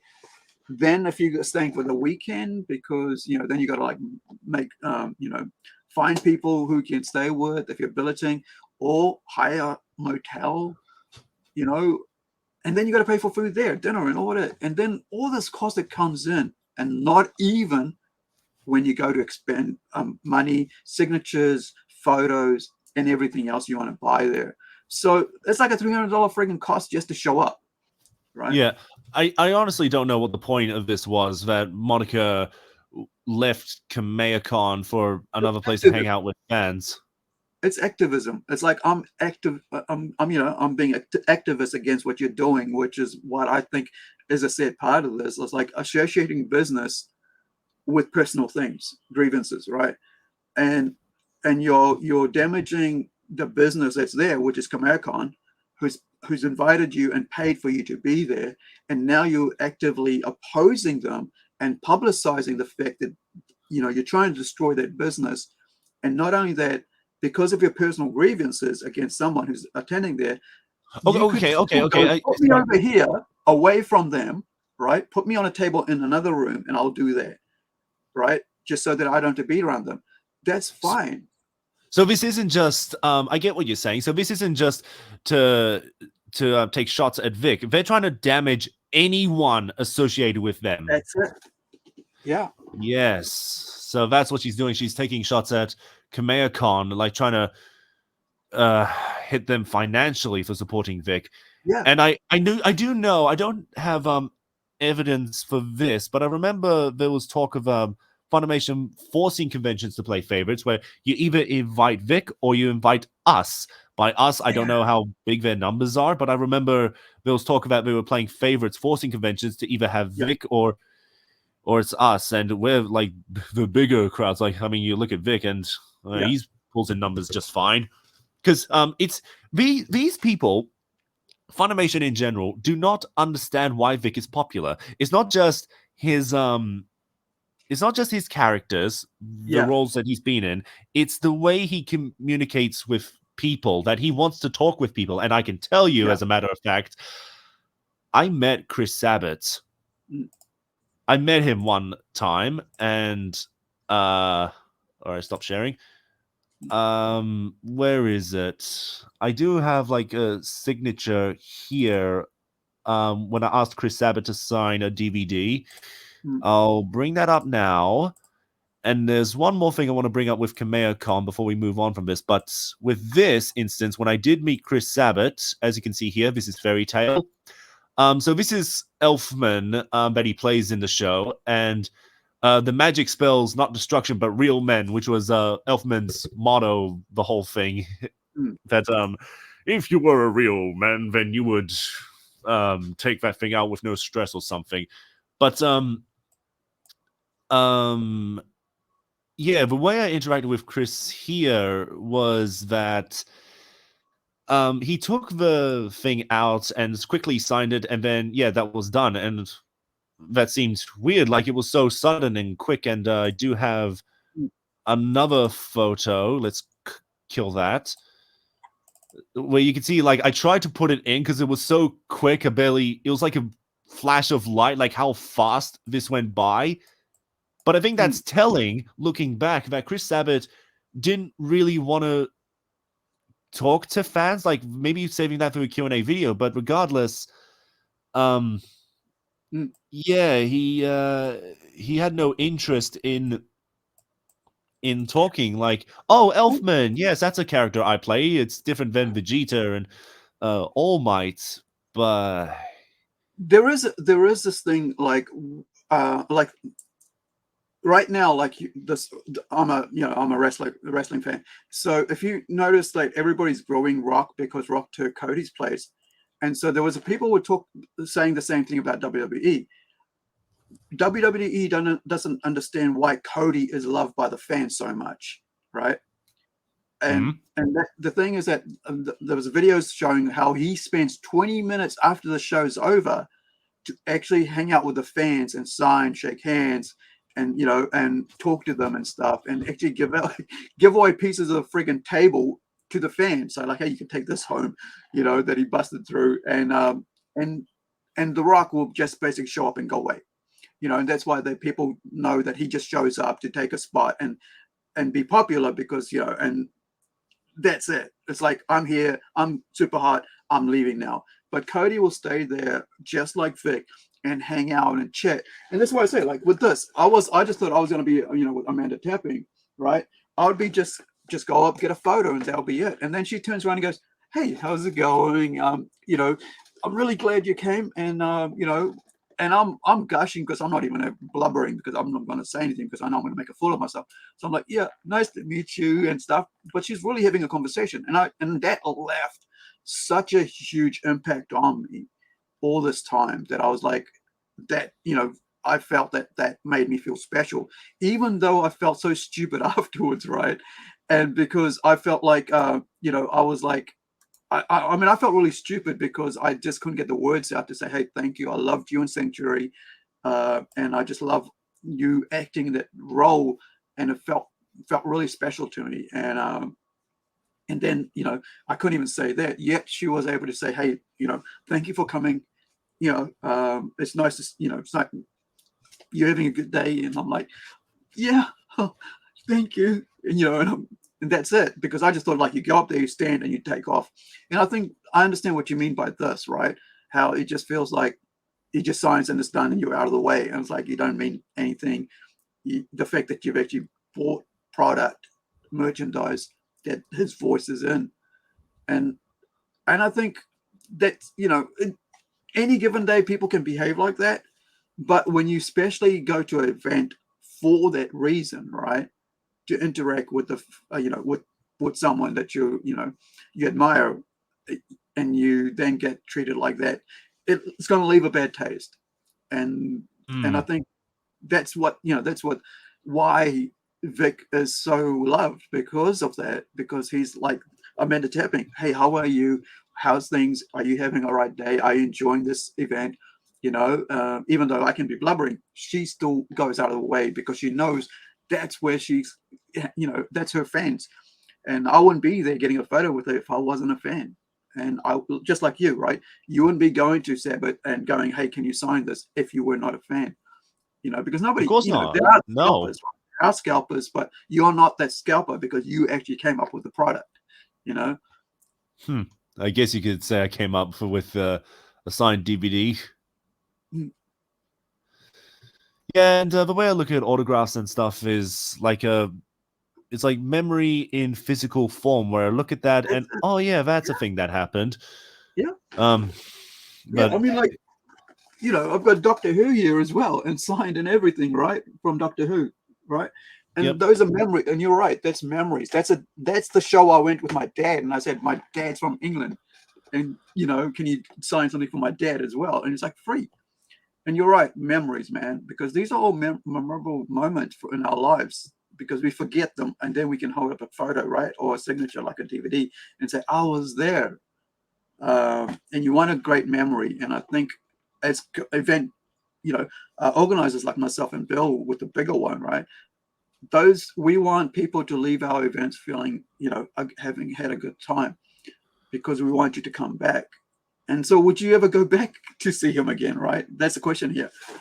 It would be a very different interaction. Yeah. And now for last thing on Kamehacon, let's bring that up and kill this. So this is a guy that kind of plays a role later on, but so here we have a fan, and then Daman Mills. Do you know this guy? No, I don't, sorry. Oh boy. Well, so let's go through this. So guy says, what's disgusting is the fact these funny VAs that dropped Kamehacon, I don't know how many there were, it wasn't just Monica, but I know Chris Sabat's stage, weirdly enough, just because they re-invited Vic. It was good that Rial kept her promise, whatever that was, but she could have asked to have a panel that's not located near Vic. Pretty sure it would have been that big. Right? Yeah. Yeah, 2019 March. Pretty sure it wouldn't be that big of a stretch for Con to do so. Daman Mills, who is sadly the current voice of Frieza. If looking out for our safety and following our morals is disgusting, then I think you should really reevaluate the situation. I'm sorry, Daman. Is that the same person? Yes. But Vic isn't the big bad wolf. You could have probably asked Kamehacon host if you could have had a panel far from Vic and have some security with you if you don't feel safe. Regardless of my reason for withdrawal, okay, so this is another actor that withdrew from Kamehacon. This is my decision, and I like for people to respect that. Thank you. This is absolutely hypocrisy, talking about safety. Okay, safety and stuff. I'm gonna be jumping ahead a bit, but then Daman Mills turned out to be a predator. Yeah. So text came out saying that jizzing on my leg, I can bet money, but he was talking to a minor. I will grab your ass, Connor's ass, and have handful of ass and be happy soul. Don't know why my phone's going off. Sorry about that. Brian get his ass out here this summer so I can meet him and squish his face. And this is absolutely disgusting of him. I'll just show this one, and then there was an article about this, so I love you so much. 2014 is when these email or these text messages, at least this set. Brian better get his ass. Oh, we just read that. Thanks, YouTube. I need those. Mr. Raven, give me when see butts. Yeah, so this is the kind of person that Daman Mills is, and something incredibly important how this was resolved, question mark, is that so a person came out with an article saying that allegations on Daman Mills and someone by the name of Duncan, I don't think that's his real name, I don't even know this person's real name, who's might be the person that Daman Mills is referring to, and due to concerns over retaliation, at this time I wish to permanently retract my statements and allegations regarding Daman Mills.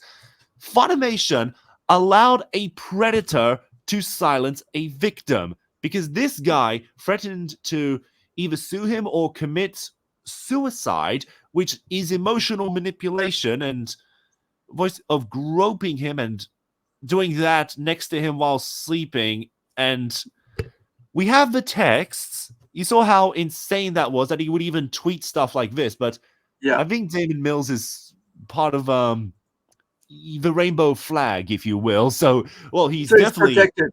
He's a protected entity. He's privileged. Yeah, privileged. Anyway, I have to. And this is the thing about it. Like, there's a lot of predators in everything, right? In every group, whatever. But none of them should ever be protected, ever. Don't care what freaking thing it is. And one of the things, like, I'm vocal about is gays against groomers, right? So those are guys that actually go out there and would be pushing, showcasing this guy as a groomer and of course harasser, and yet that's actual evidence. That's actual evidence, right, of something like that, of harassment and abuse and grooming and groping, actual evidence. Whereas, like, you've got Vic Mignogna, it's like, it's hair. It's a, it's like he touched my hair, and he kissed me on the cheek, and and now next thing you know is like, what was the other thing? The jelly bean. So there's only 3 points of evidence that they could come up with, and it's not actual, what we just saw from Daman Mills, who basically, as you mentioned, didn't go to Kamehacon because he had high morals.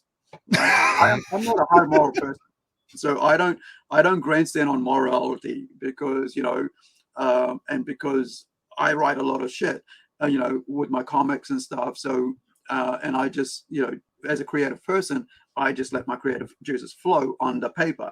So I'm not out there grandstanding on morals, because I think, like, not what my morals aren't going to be the same as everybody else's, but the fact that he goes out there and does that over a supposed such and such. But remember, I mentioned early on how, like, she could have, like, when she went to the shop, I said she could have actually gone and got another room to do, all these guys who opposed to him could have gone and said, hey, can you give us another room? I know you got us here. I know you publicized. I know there was a cost to you. Because here's the thing about a lot of these people don't understand. When you're actually running a show, an event, there is thousands of dollars of publicity that you're putting out there.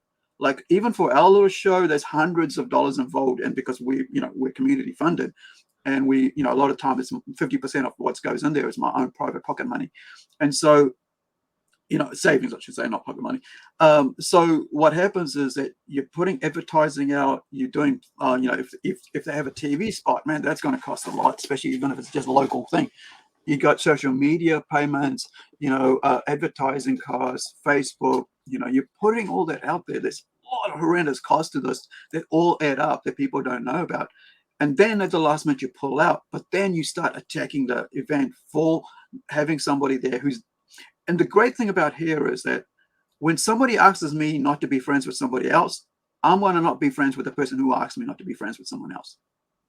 And the reason for that is the other person didn't ask me not to be friends with the other person, because now I have to choose, right? And this is a situation that's like you're choosing to ruin a business for having someone when you could have just played nice and just went, I'll be polite and just say, hey, put us in another room. Like you said, have security there. And that same as that other guy said, right? Who tweeted back, said, hey, look, you could have just asked for another room, dude. You don't have to be in the same area. Go way over the other corner, right? And have your friends go there. Your friends, if they like you, if that's what they're there for, they will find you. Just say, hey, they're over here. And that could have all been sorted out. But these guys aren't about helping businesses. They aren't about helping conventions. They're not about helping their fans. They're in it for themselves. And I think that's what it really comes down to. It's about selfishness and grandstanding on so-called morals. Yet there's those same morals, right, as you pointed out with Daman Mills, came back and bit them in the butt. But the worst thing there is that they silenced a victim. And Funimation and their high horse morality, the whole thing, just same thing with Gina and what's his name from Mandalorian, right? They chose Pablo. No, not Pablo. I know who you're talking about, but Star. I can't remember his bloody name. I think it was Pablo Hidalgo, wasn't it? I don't remember Pablo Hidalgo is the guy that attacked Star Wars Theory, or if no, oh god, I feel so stupid. Yeah, but yeah, so that's the thing, right? I mean, there's so much bias in the situation of like who you allow to have the moral high voice and who you don't, and to see them actually back a voice actor over a victim, an actual Pedro Pascal, victim. Yeah, an actual victim who was going to commit suicide because of being harassed by one of their employees, right? Who suddenly is now a high moral person, and yet they sided with the abuser over the victim, an actual victim such as that guy Duncan, right? And it just felt it's sad because it just shows that they will protect their own over actual victims, and then they will call someone else an abuser, yet protect the people who are actually doing the harassment as well. If they're not going to stand by their statements, why should we? That's really comes down what it comes down to. That's why I just say I don't stand on any morals as such about anybody else. I just because I know somebody will probably someday will go, well, you did this, and I was like, well, where's the evidence, man? But I mean, there was times that change as well. The sad thing about this situation was it all happened in a very close time period. It was like within what was about a year where they did all these things and everything got exposed. Yeah. So who's next on the list with after Daman? Oh, for who left Kamehacon? I don't know, to be honest. I think we can look it up. Who canceled Kamehacon? But you know what? Let's save it in case my screen goes faulty again. Yeah, let's keep that in mind at the back of our heads. For now, few other things I want to bring up. The whole Vic needs to control their fans. That was a narrative they kept pushing. I don't know if I have a tweet for that. I'm not sure, but that was something they kept pushing, that Vic needs to control his fans, especially Monica's boyfriend Ron Toye we haven't talked about yet. But Ron Toye was very vocal, and well, he's got his own can of worms. However, I don't know if you can hear the dogs rattling outside, but Ron Toye was very vocal. He was very protective of Monica, but he was also one of the people pushing that this idea that Vic needs to control his fans. And I think Vic Mignogna said that he doesn't want people harassing others. But the thing is, you can't directly control your own fans, no matter how hard you try. Like, you can tell them, and maybe some will listen, but not all of them. And let me tell you this: Colleen Clinkenbeard has as much control over me as Vic does over his fans. Exactly. If you want to get angry at anyone, if you're wondering why this stream is happening now, you can blame Colleen for this. I think a lot. I mean, like, people, people just out. The world is the world, right? Anywhere, anybody can say whatever they want on social media now. So, and you can't expect actors or voice actors, to control anybody, because they have no, they don't even live in the same country, let alone the same neighborhood. So there is no, that's why, like I say, it's the wild, social media is the wild west. It's an acquaintance situation. It's a division between us and the rest of the world. The only people we can control, or don't think I would ever, is someone, in my own personal friendship circles. But, people can say whatever they want. But I think this idea of having to say that you got to control your fans because, but it's not realistic, really. None of it seems realistic. Like, if this was a novel, we're talking about stories, but if this whole thing was fictional, people would accuse this as incompetent and filled with plot holes. The characters are stupid, particularly the villains, and the outcome of the judge tossing the lawsuit aside, which wasn't based on evidence or factual findings or even a jury. It was because of a technicality thing that the judge wasn't happy the way Ty Beard, Vic's lawyer, was arranging the way he wanted to present the case, and he just decided, no, I'm not dealing with this. I didn't look in the details because I was godsmacked. Like, how is that possible? Like, even Vic said that he was told by his legal team that only if they had 100% chance of winning would Vic sue. And I do know other conventions like a Kitchener-Con, I believe, they said they invited Vic because Vic sued, that he fought back. And to be clear, there were no winners. Like, Monica and Jamie's team. No, Monica and Jamie's team didn't win. Nobody won this. Yeah, nobody won. It just harmed the whole anime, especially Funimation. I wonder how much millions has Funimation lost over this, especially with like merchandise alone.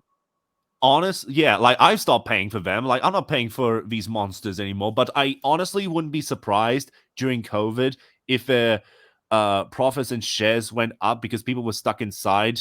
Like, and I know people had problems with their streaming services. Like, you couldn't properly cancel or something. Like, there was like loopholes and something going on. I wonder if they share the same servers as Crunchyroll now, because Crunchyroll is like the biggest anime streaming platform. Maybe people moved to that during COVID, but I hope so. But honestly, I wouldn't be surprised if Funimation benefited off COVID. Yeah, well, I mean, like, a lot of people were at home, so they had all this time, and I think for because you're stuck at home and you couldn't do much, you will just, all you're doing is we're just watching TV and stuff, and so a lot of streaming sort of went up. And now that everybody's like out here and able to, get out, they're not gonna like be still sitting at home watching. And even me, right? Like, because I'm more busy now than I was before, it took me 3 weeks before I got to watch my next episode of Frontier, Shangri-La Frontier. 3 weeks later, and so it's the last 3 years have been really, great for streaming, but now nobody's at home, and so everybody's out. Then that's why streaming is suffering so much, because they all banked on like streaming being the big thing to keep the money rolling. But everybody changed. So what's on the next list? Well, let's just go over streaming. There's Netflix, Disney Plus, Amazon Prime. There's Peacock, Hulu, Paramount, Apple, HBO Max. You know, Imagine paying for all that. Like people just can't afford that, especially with prices going up. So of course they're tanking now, especially Disney. But it's just the actual products. There's not much reason to pay for them. Yeah. I do know there are people that would rather see things on Netflix. I spoke to a random person in public one day about that they'd rather sit home and watch something on Netflix rather than going out to the movies. So okay, there's audience for that. I'd rather go to the movies, but well, it's costly. Yeah. It's really about costly. It's the effort of actually getting out there. Then it's like buying the popcorn and Coke. Whereas if you just make it at home, you can just get one of those like microwave popcorns for 90 cents, right? And you can get a bottle of Coke for $1. And then if you go out there, it's like $5, right? And so all that cost factor. I mean, like we went to a movie to watch Aquaman because my brother had come over from Aussie with his son, and then my brother-in-law here with his two sons. So was it like six of us went out, and it cost a lot for us to just go see that. But we could have just stayed at home and watched it for a couple bucks, right? But we wanted the experience of being actually with family, going out, and all of us boys going to see a buddy movie with Aquaman 2, which it is. It's like two brothers, and it was a really really cool time.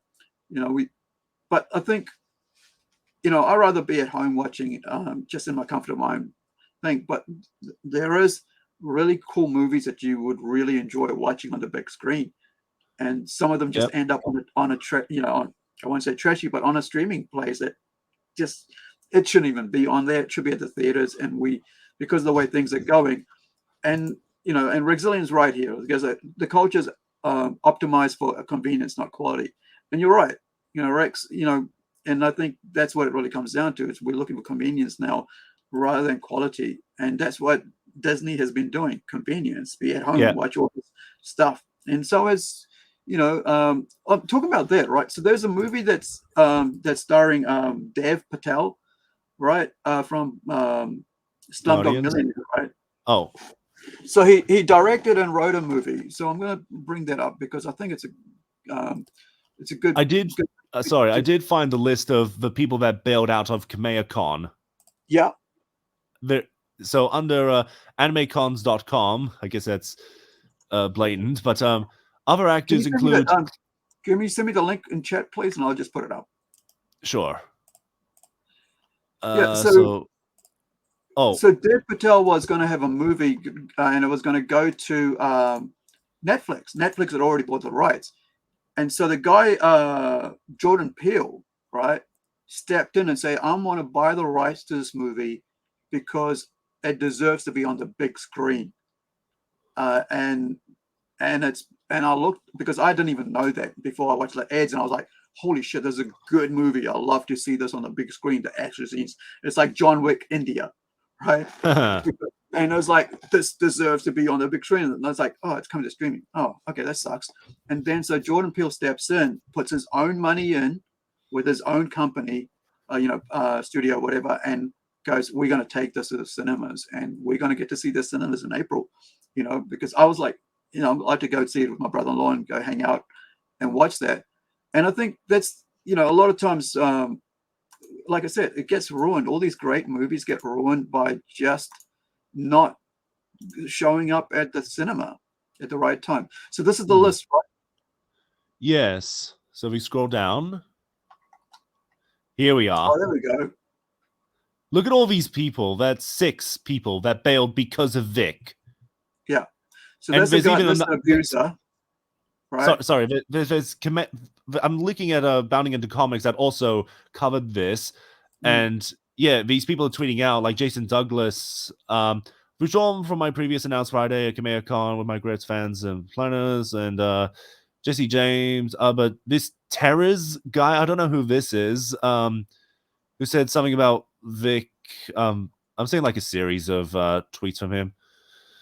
Anyway, yeah, look at these people that bailed because of Vic, these idiots, because they just don't like him. And you see how dangerous and how controlling the environment has become with all these people that do not get along, even though you got to work with people, like I said earlier. But the one at the bottom here, Sarah Wiedenheft, she has a funny story, and the fact she sided with Vic, I'm gonna bring this up because it's so funny that it turns out Sarah Wiedenheft had a brother who was into Was it CP?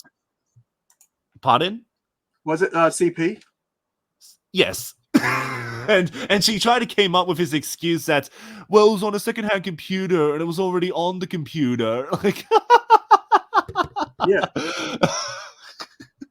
yeah, That's what I no. mean about having like standing on morals. Like, you know, a lot of times you get exposed for that stuff. So there's no point, you know, you got to be, you know, if you're going to stand on your morals, you know, your whatever platform, you better be correct in your own life that it isn't in your own life. And I think it's dangerous to be out there standing on something if your own house isn't clean, as they say. I don't care if it's a brother, father, relative, whatever. Like, you have to be consistent, especially if you're taking it to such lengths like this that you're going to boycott companies because you think someone else is a predator, even though they're not. Like, Sarah, you're being a little foolish there. Yeah. All right. So what's next on your list? Well, we haven't delved much into Jamie Marchi, so I want to bring a few things up with her. So just to get an idea of who she is, this wonderful lady who, yes, is the same Sheila who made that rant early or late last year that I posted.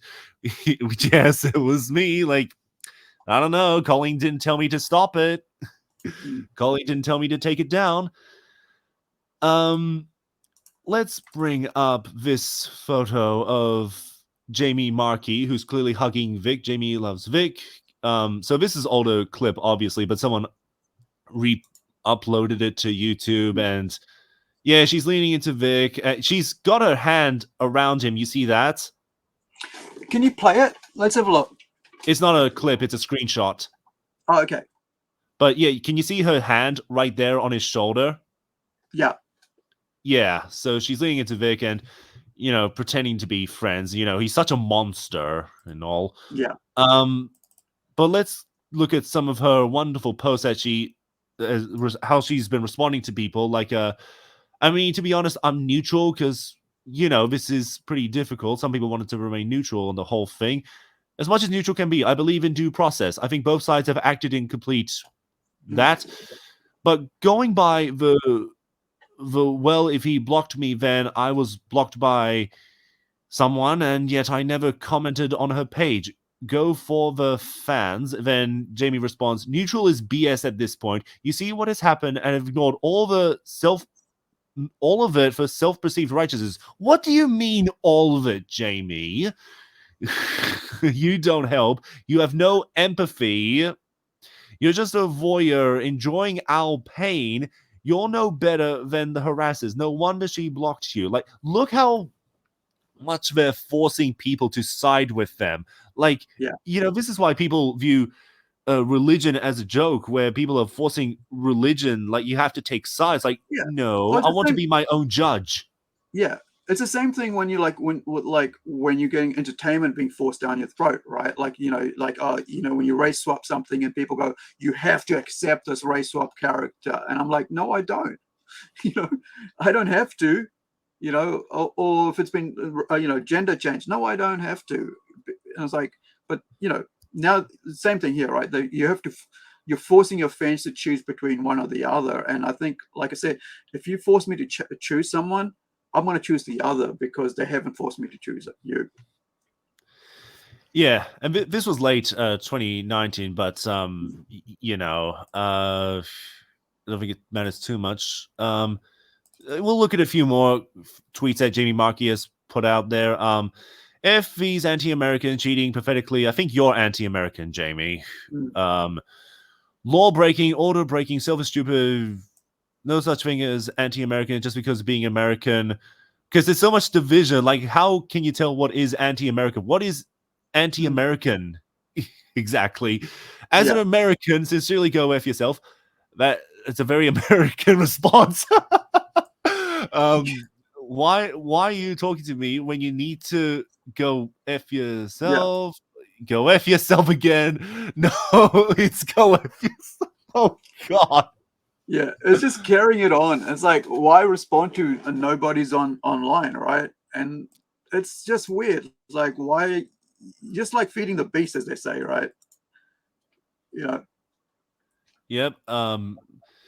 Here's another one of Jamie, also 2019. Just like to add that Agilian, Angry, Vic, Nick Ricada Law, women hating fans. I can vouch for realisms and my fans, the true anime fans, clearly didn't learn from true Star Wars fans. They are amazing and have been very supportive. I love anime fans. The I stand with Vic folks are not a very clearly not the same caliber of person. Yep. So where's one? I want to try and bring up one. Oh gosh, I can't find it. I want to try and bring up one where she said she supports the victims and stuff. Hang on, give me a minute. I will try and find it. Do you want to talk for a bit? Yeah, I was just going to say, like, you know, we looked at this Kamehacon thing, and it was just like, I mean, a lot of these people, you know, have stuff in their closet, right? Like we said, like Sarah Windenheft has got a brother who had CP on his computer and got exposed. What was the other guy? So you had Daman Mills, who hid behind the LGBT things as an abuser, actual abuser. And then, you know, what was the thing with James Douglas? Because he's another one that's off. And then you had Clifford Chapin. So it's, you know, this is a con for anime fans. So you got here $58.90, which in New Zealand dollars is like around about $100 New Zealand. It's about the same for Aussie dollars, do you think? Let me see. I don't know how much. Rate, like currency exchange. So say New Zealand, nope, go backwards. So 15,890. And that was an early bird as well. After that, it becomes dearer, doesn't it? After what? So, like, I mean, if you look at the exchange rate for what these are like in, you know, because after the early bird rate, it becomes more expensive. So, yeah, so it's about $96 New Zealand they had to pay in advance if you got an early bird, you know, advanced rates. But later on, it gets more expensive. So it'd probably be like about $100 later or $80, depending on, you know, what the setup is for them. But, you know, to be pulling out, you've lost all these fans, right? And then, of course, over, you know, 2019, 2020, later on, they had to cancel because of COVID and stuff. Let's have a look at like this year, what they've got coming, because it'll be cool to see. Oh, no, last year, sorry. They haven't got anything planned for this year so far, by the looks of it. Just while you're preparing. So who went last year to Kamehacon? Yeah, I can't seem to find like a tweet of Jamie, like specifically speaking up for victims. But yeah, like her and Monica, like I've got a bunch of Monica ones here, but yeah. Oh, wait, which one's this? One of the Okay, things never is mind. like when they start, like what is it called, muddying the waters about victims and stuff like that. A lot of people stop believing actual real victims. And Of course, and that's probably why like Chris Sabat's victims are afraid to speak up. yeah, because people stop believing them because it's like, well, you know, well, you guys said this earlier and now you're saying this. And it's like, it's really sad. And that's what I like, especially with like Amber Heard thing as well. I was like, the same thing. You're muddying the waters by claiming to be a victim when you're not a victim, and you're abusing the system to advance yourself financially, you know, career-wise, whatever, because you're deposing someone you're friends with and now you don't like them and therefore, you know, jealous of their work.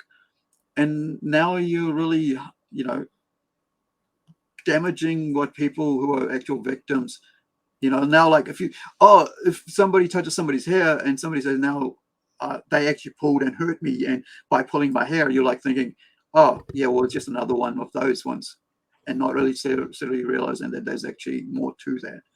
And so, yeah, so people don't speak up more now because of that, which is really bad, I think.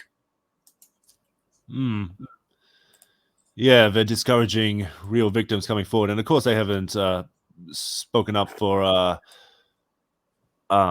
real victims. Which Yeah, like that guy that Daman Mills abused, right? And all that for the this CP guy with Cynthia whatever her name is, Whitcroft. Yeah, the Sarah Wiedenheft, but I just remembered, and I really hope I put it here that the voice of Goku, Kid Goku originally, Stephanie Meyer, I think her name was, where there was a tweet that came out. I don't know if her Twitter account was hacked or something, but there was some kind of tweet where she was saying that Vic Mignogna, Chris Sabat is a monster, and Monica came up with a bloody response to that. And wait. Oh, yes, I do have it. Okay. So gonna bring this up. So Stephanie Meyer, she hasn't gone into further detail of this, but I think this is really telling with the way Monica stands on sexual abuse and stuff. Like, look at this. I don't know who she's responding to here, but what's all this about Stephanie Meyer? I never knew any of this. Maybe we should bring it up for context, but let's go over with Monica. I'd rather not discuss it if that's okay. I really like Stephanie, and I'm sad that Chuck's affidavit, so this is during depositions, so mid-2019 now, has forced that information to come out. I understand. Thank you. I'm really upset by now. I thought she was my friend when accusing Chris Sabat. Like, excuse me, you're the one that's the advocate for women to come forward, and now you're saying, like, oh, they're not my friends anymore. I can't believe they would say that about... Yeah.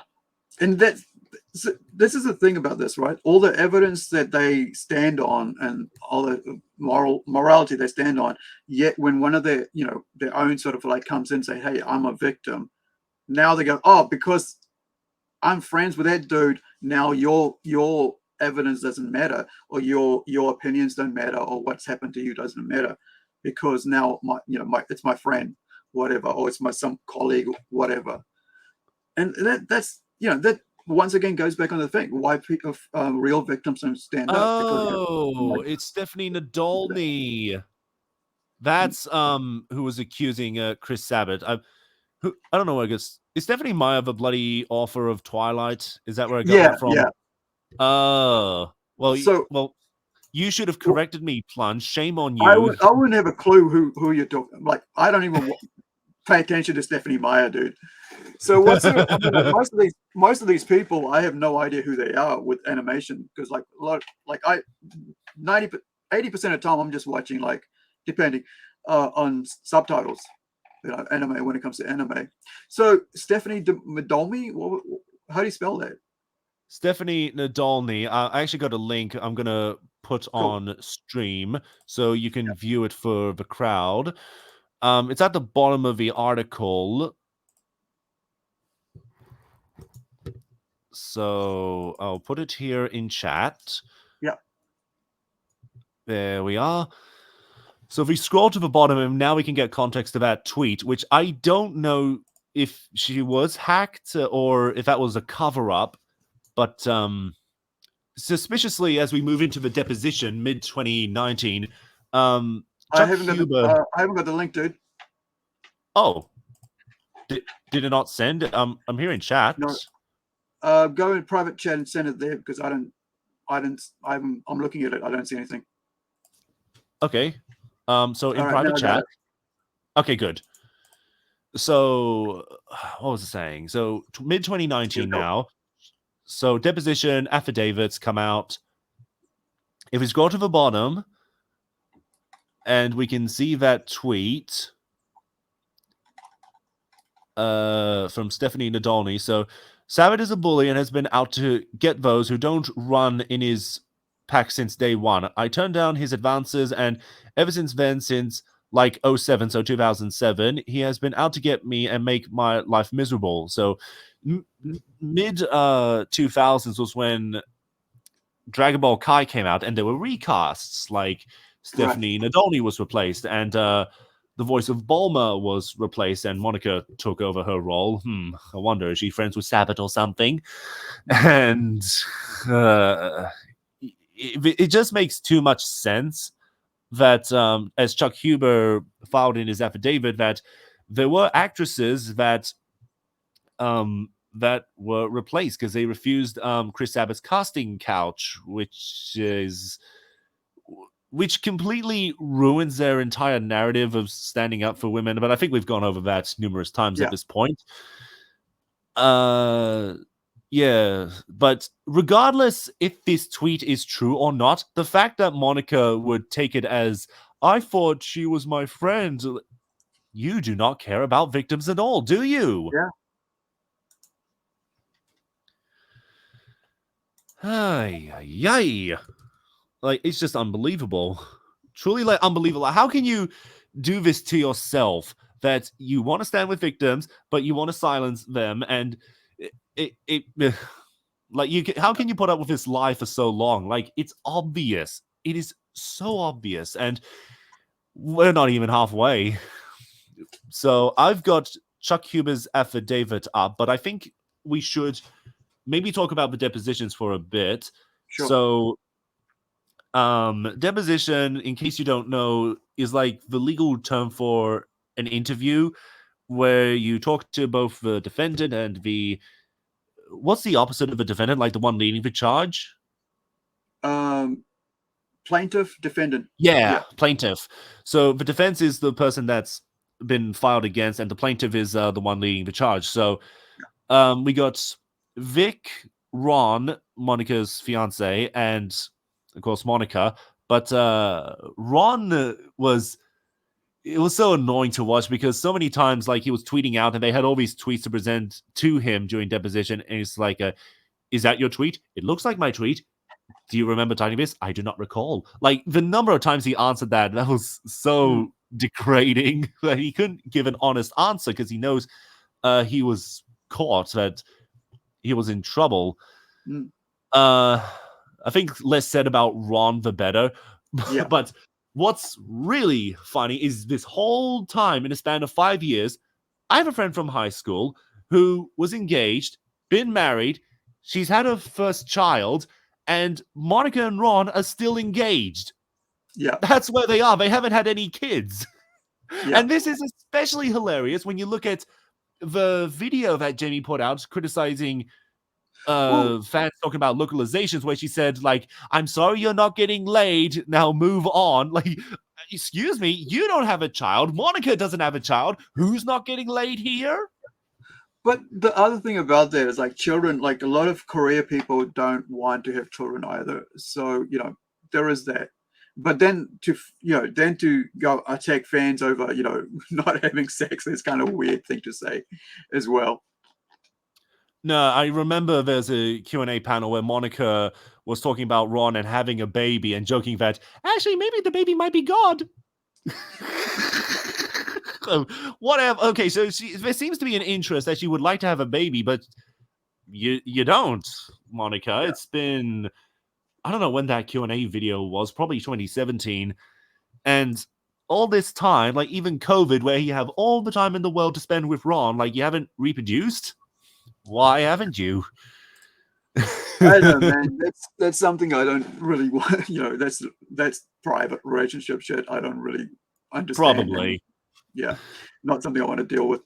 So what you got next? Yeah, let's read Chuck Huber's affidavit. Yeah, let's go with the affidavit. Share screen. Oops. Okay, so we got this up. So this is the most critical part, in my opinion. Because this is point 34, and there's so many points, but this is really important. This was a huge turning point in the defamation saga. Senior Funimation directors have described the work environment to me as Adena Poison, a Kafka Nightmare, and Aurelian's Slave Factory. My experience working at Funimation was unpleasant. It is well known that if one falls out of favor with certain people, including Chris Sabat, interesting, he specifically highlights Chris Sabat, or if one tries to do anything to change the working conditions, that person will not be rehired as a voice actor.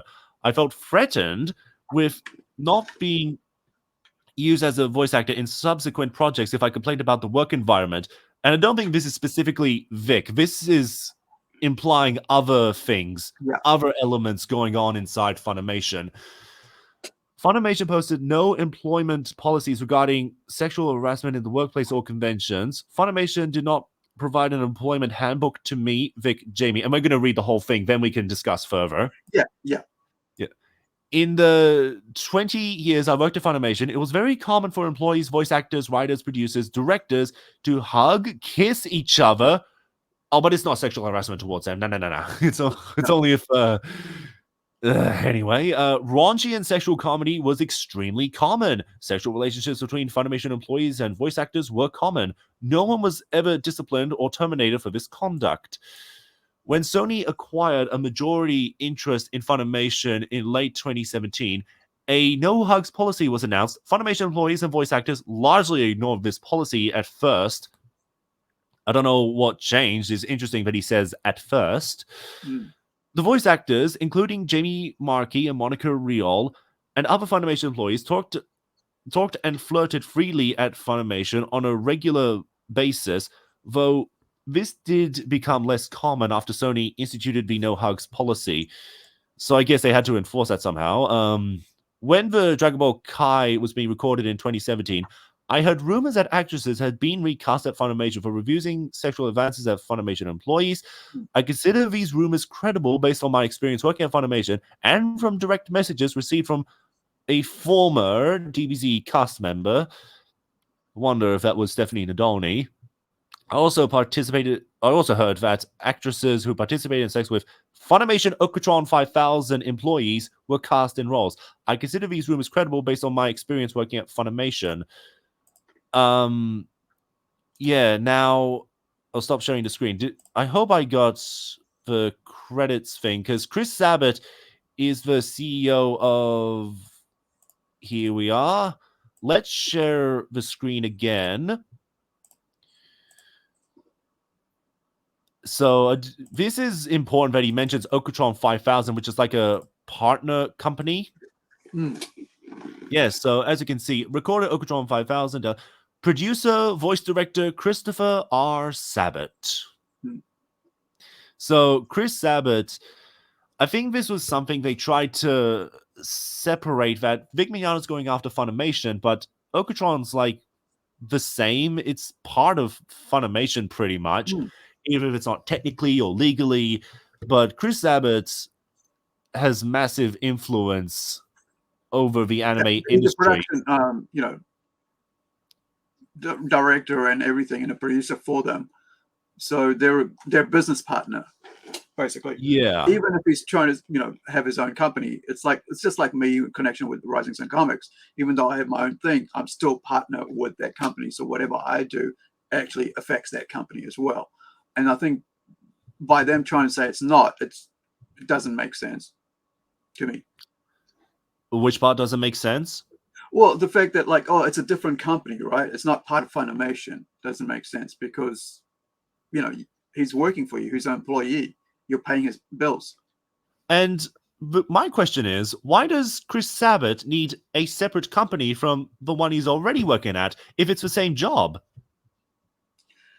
Well, it's about control. I mean, it's like a studio. Like a lot of in bigger companies, right? The parent company will have the major company, and then you can have outsourced to other places, and so it gets a bit muddled. But on paper, it's pretty legit. It's a legit thing to have.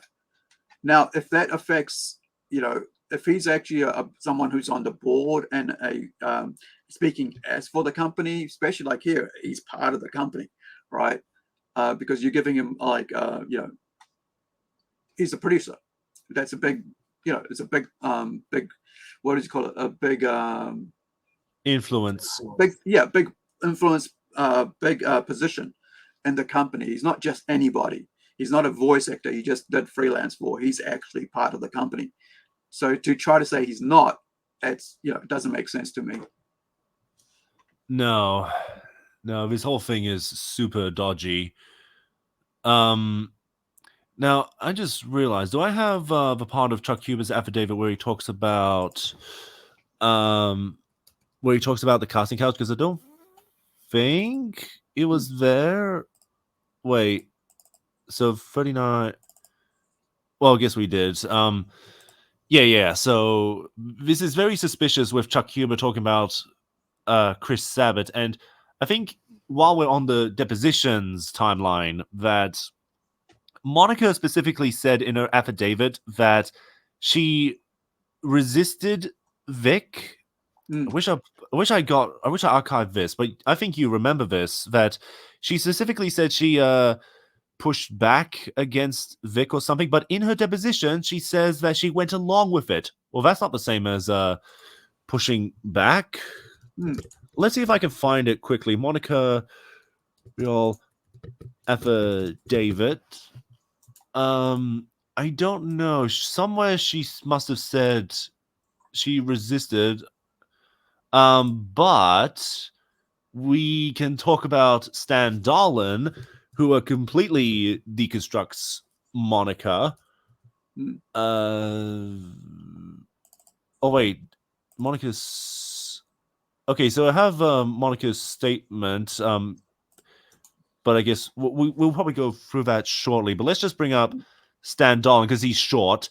But this guy was a supposed witness for Monica. And Monica said that Stan Dolan would believe, or he would remember. So present. And under deposition, this is where you must hold an oath to the court that you will speak only the truth and nothing but the truth. And I don't know how many lies there are that we as normal people can point out. So let's bring up Stan Dolan, supposedly Monica's witness of the hotel incident when Monica was in a room and Vic supposedly harassed her. Which I suppose we should have brought that up, to be fair, earlier, that it was Jellybean hair pulling in this hotel room. So on this day, Stanley Charles Darlin, was I calling him Starlin? Whoops. Personally known to me to be the affiant Heron, appeared before me. Heron, thank you. On his oath, deposed and said the following: "My name is Stanley Darlin, and I reside in County, Georgia." He's also a convention organizer. I am over the age of 18 years old, competent to make this affidavit. I read Monica's response and interrogatory number 4 contained in Monica's amended rejections and responses to plaintiff's first interrogations and request for production in cause blah blah blah blah. I was the owner of ZumiCon, Oakland City, November 2007. Monica and Victor Mignogna were both guests there. I have no memory of the events described in bullet point 4 of the response. If I had noticed Monica Rial being distressed leaving Victor Mignogna's room, I am certain that I would remember. In subsequent years, I invited Monica and Victor Mignogna back to my convention several times. I would never have done this if I had been informed of any problems between Monica Rial and Victor Mignogna. Yeah, so she throws him under the bus, Stan Dolan, right? Convention organizer, and saying, well, he would know what's happened, and he has no clue because nothing was said to him all these years. Yet she's supposed to he's supposed to be the evidence or the guy who brings the receipts about the situation, which is kind of like you're really ruining your relationships with people on hearsay. Especially with conventions, and here's the thing: other convention runners are going to look at that and go like, "Shit, is that going to be the same with me?" Years later, after the fact, when nothing has happened, they're going to use me and get me in court and have me try to give evidence on their part for something that I don't remember ever happening. And this is how like the long-term implications of situations like this carry out. And and I think it has harmed the whole convention industry around anime, and now with Gina Carano in Canada, it's harming the TV and movie convention runners as well, because people don't realize everything like this is connected. There's a lot of money involved in conventions. There's a lot of work put in. There's a lot of volunteers, a lot of fans go to it. And if people, say that there's, one of the things that I've heard from people who attend conventions like this, a lot of shit goes down after the event,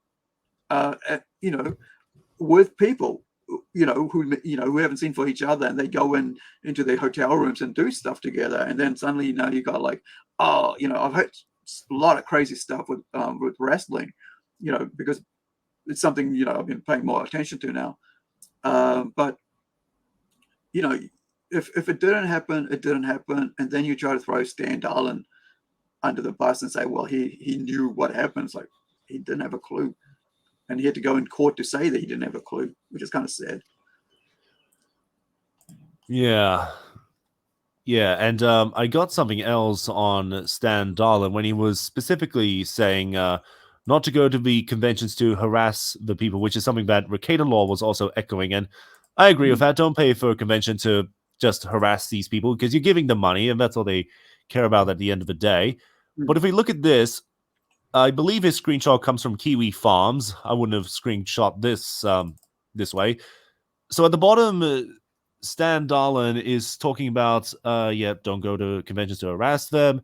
Jamie looks at this and says, I like to believe Stan is generally asking for civility, but based on the fact that he's blocked me, it seems the opposite is most likely the case. Do I cancel my appearance to protect the rest of the people in Charlton? I don't know what that means. Like, I think she's implying that Stan Darlin is asking people to harass her. Like, he's not. But then we got Shannon McCormick, who is a voice actor for Rooster Teeth, one of the companies that fired Vic Mignogna, but it was Funimation that was the biggest name in all this, and they were the most open, by the way. So that's why Vic went after Funimation instead of Rooster Teeth, rather than both. But Shannon McCormick says, please keep in mind, people, he went digging for this info. It's not in Jamie's pinned tweet. He doesn't organize that con. He's not Jamie's agent. This info isn't on top of his head. He did this to be an ass. By telling people don't go harass them makes you an ass. It's weird how these people that twist stuff, right? It's like, hey, we want better peace. Like, we want people to come to the thing, not to be harassed. So don't freaking start harassing people, right?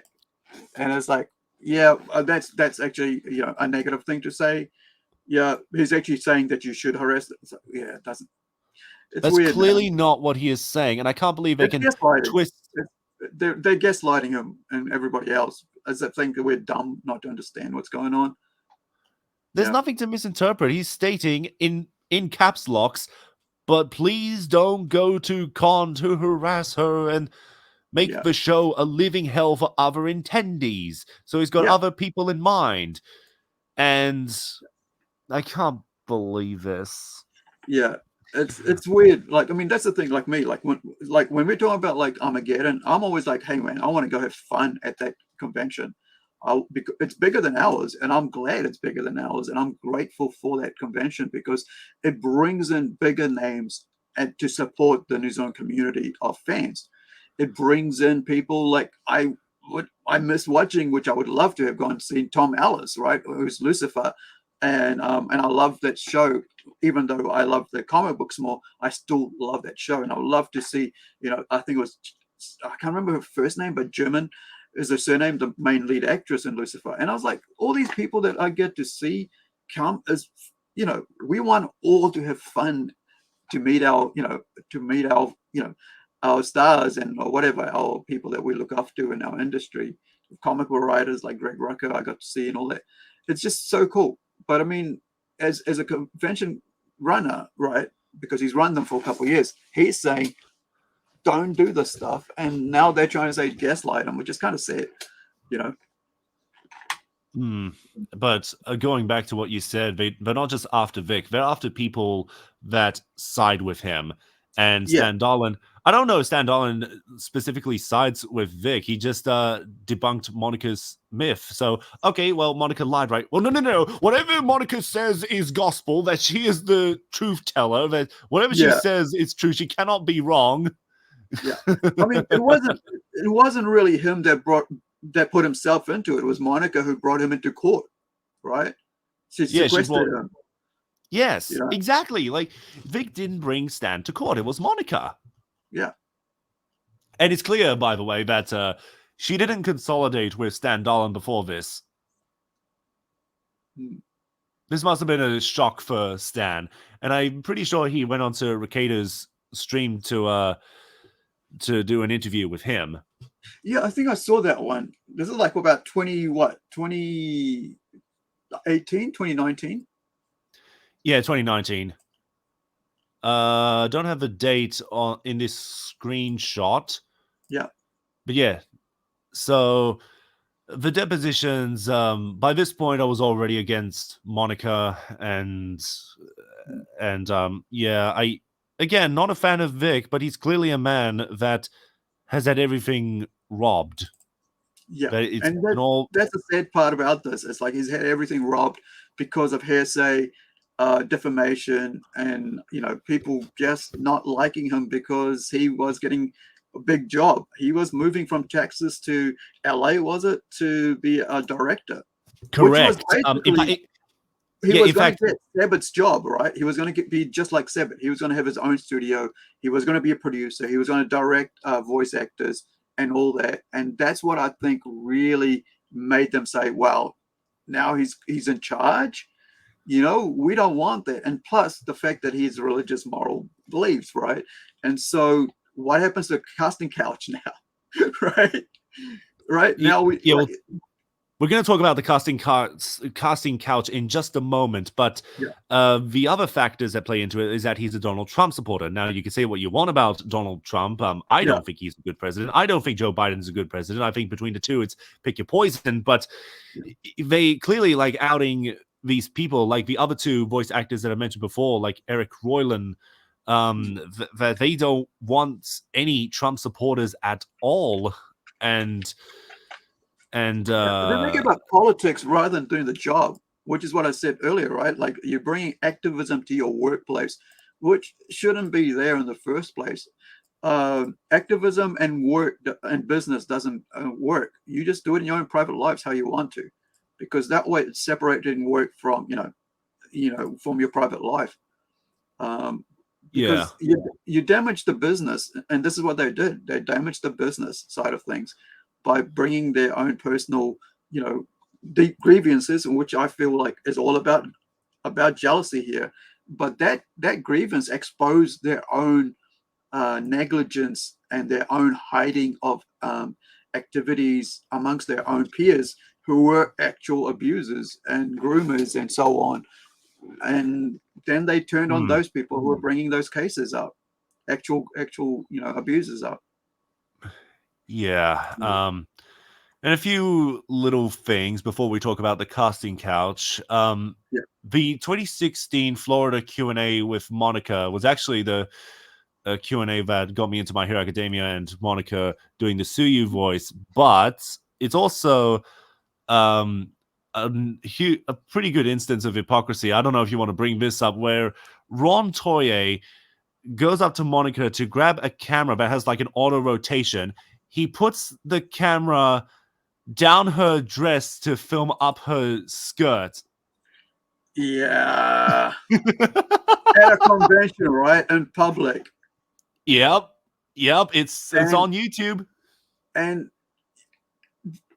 that's not harassment? Do you want to bring this up?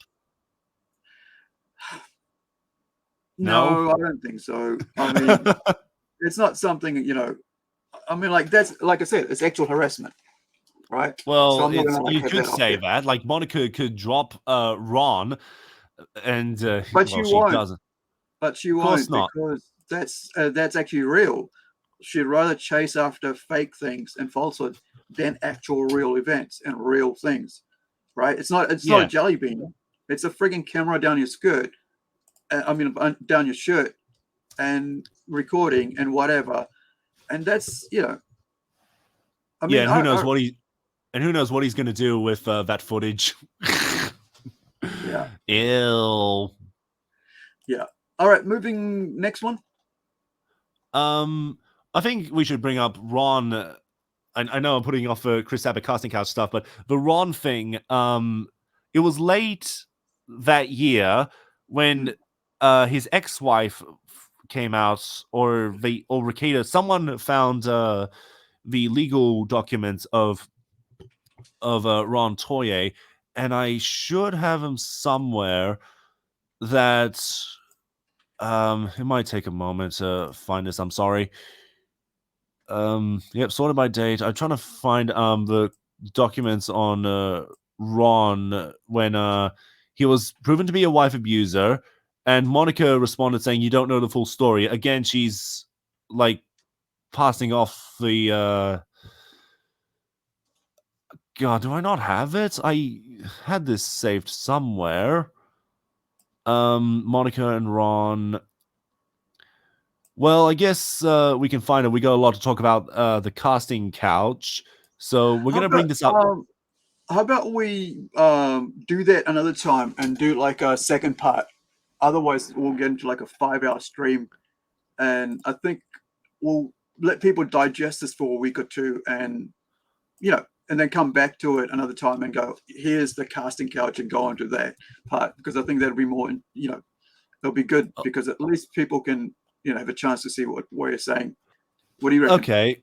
Well, we can do that another time. I'm sorry that I don't have Ron Toya's documents up. I should have them out at that point. And yes, the casting couch. This is where things took a massive turn, and actually, I contributed to this but yeah, I really want to go into it. But as you say, we'll let our audience breathe for a moment, and maybe one of us can put timestamps in the description for how we go through. So halfway mark, we'll sort it out later. I think, not that I'm tired or anything. Like, I just think that, like, because we're going to a heavy subject next, and with really, really crazy stuff, and I it'd be good to just have it really really set up. But also, I think a lot of people don't know, and I think what you brought, like, we've timed everything in like almost in a really cool way that you've brought this across, where we just discuss really cool web things, and it's really interesting, and I think it'll give I think it is amazing. Sorry, I'm just looking at this here from Rexilinga. It's 2-part series. Yeah, because there's so much to talk about with the casting couch. But let's remember, this would not have come out publicly if Monica and Jamie never defamed Vic. In attempts to defame an innocent man, they exposed the real predator, a Harvey Weinstein knockoff. Yeah. And they refused to take action. Awesome. Not that it's awesome. I mean, like, awesome in the fact that that's what we're going into next. It's like, because a lot of people haven't really understood what has happened. And because there's so much went around, and now we're on to localizers, these people who are now being very vocal, and that's like kind of like what brought this whole thing around, right? It's been 5 years. These anime localizers putting their own politics into it, making, really like turning what's really amazing and entertaining that's coming out of Japan into their own little political activism, because they see that as like, this is the vehicle where I'm going to force, show you what you should be believing, how you should behave, how you should live your life, rather than just saying, this is great entertainment, enjoy it, and we get the privilege of voicing them in English. No, we can't have that anymore. No. All right, man. Thank you so much, Doctor, and we'll catch up with you guys next time. Thank you for watching, and do like, share, subscribe, and we'll be back. We'll let you know when we're going to do the next episode. But I really think it's something really meaty to actually really, think about for a little while, and then we'll come back with part 2. And I'm looking forward to that. Thank you for having me. Yeah, man, thank you for approaching me about it, because we just came across on Twitter, and I thought, why not? Let's look back on this subject and see what happened. And I didn't know a lot of these things. I didn't know myself. I just need like snippets of it. But thank you so much, man. I really appreciate it. There is so much to take in with all this. You're right that this is going to require a part 2 and maybe a trilogy of movies to cover the whole story if it was adapted. Yeah. And as Rex said, thanks, Doc. Really impressive prep. Yeah. Cheers, Rex. All right, guys. Ka kite anō. Thank you for joining us. And across my guests from across the Dutch over in Aussie, make sure to hit that subscribe button, and then you will be aware of when the next part is coming through. Because, and think about what's been here, because at the end of the day, you guys can take it and leave it for what but we provide what we've provided, and you can search it for yourself. Like, don't believe everything we say, because at the end of the day, you can search it for yourself. It's all out there on the internet. Everything's there. And plus, at the end of the day, anime, I love anime. I really do. And I've loved manga. I love comics, and animation. And I think by this sort of situation, it's really harmed anime for long term, and, caused a lot of businesses to lose money over it as well. All right, Doctor. Thank you. Until next time, take care, mates. All right. Cheers, guys.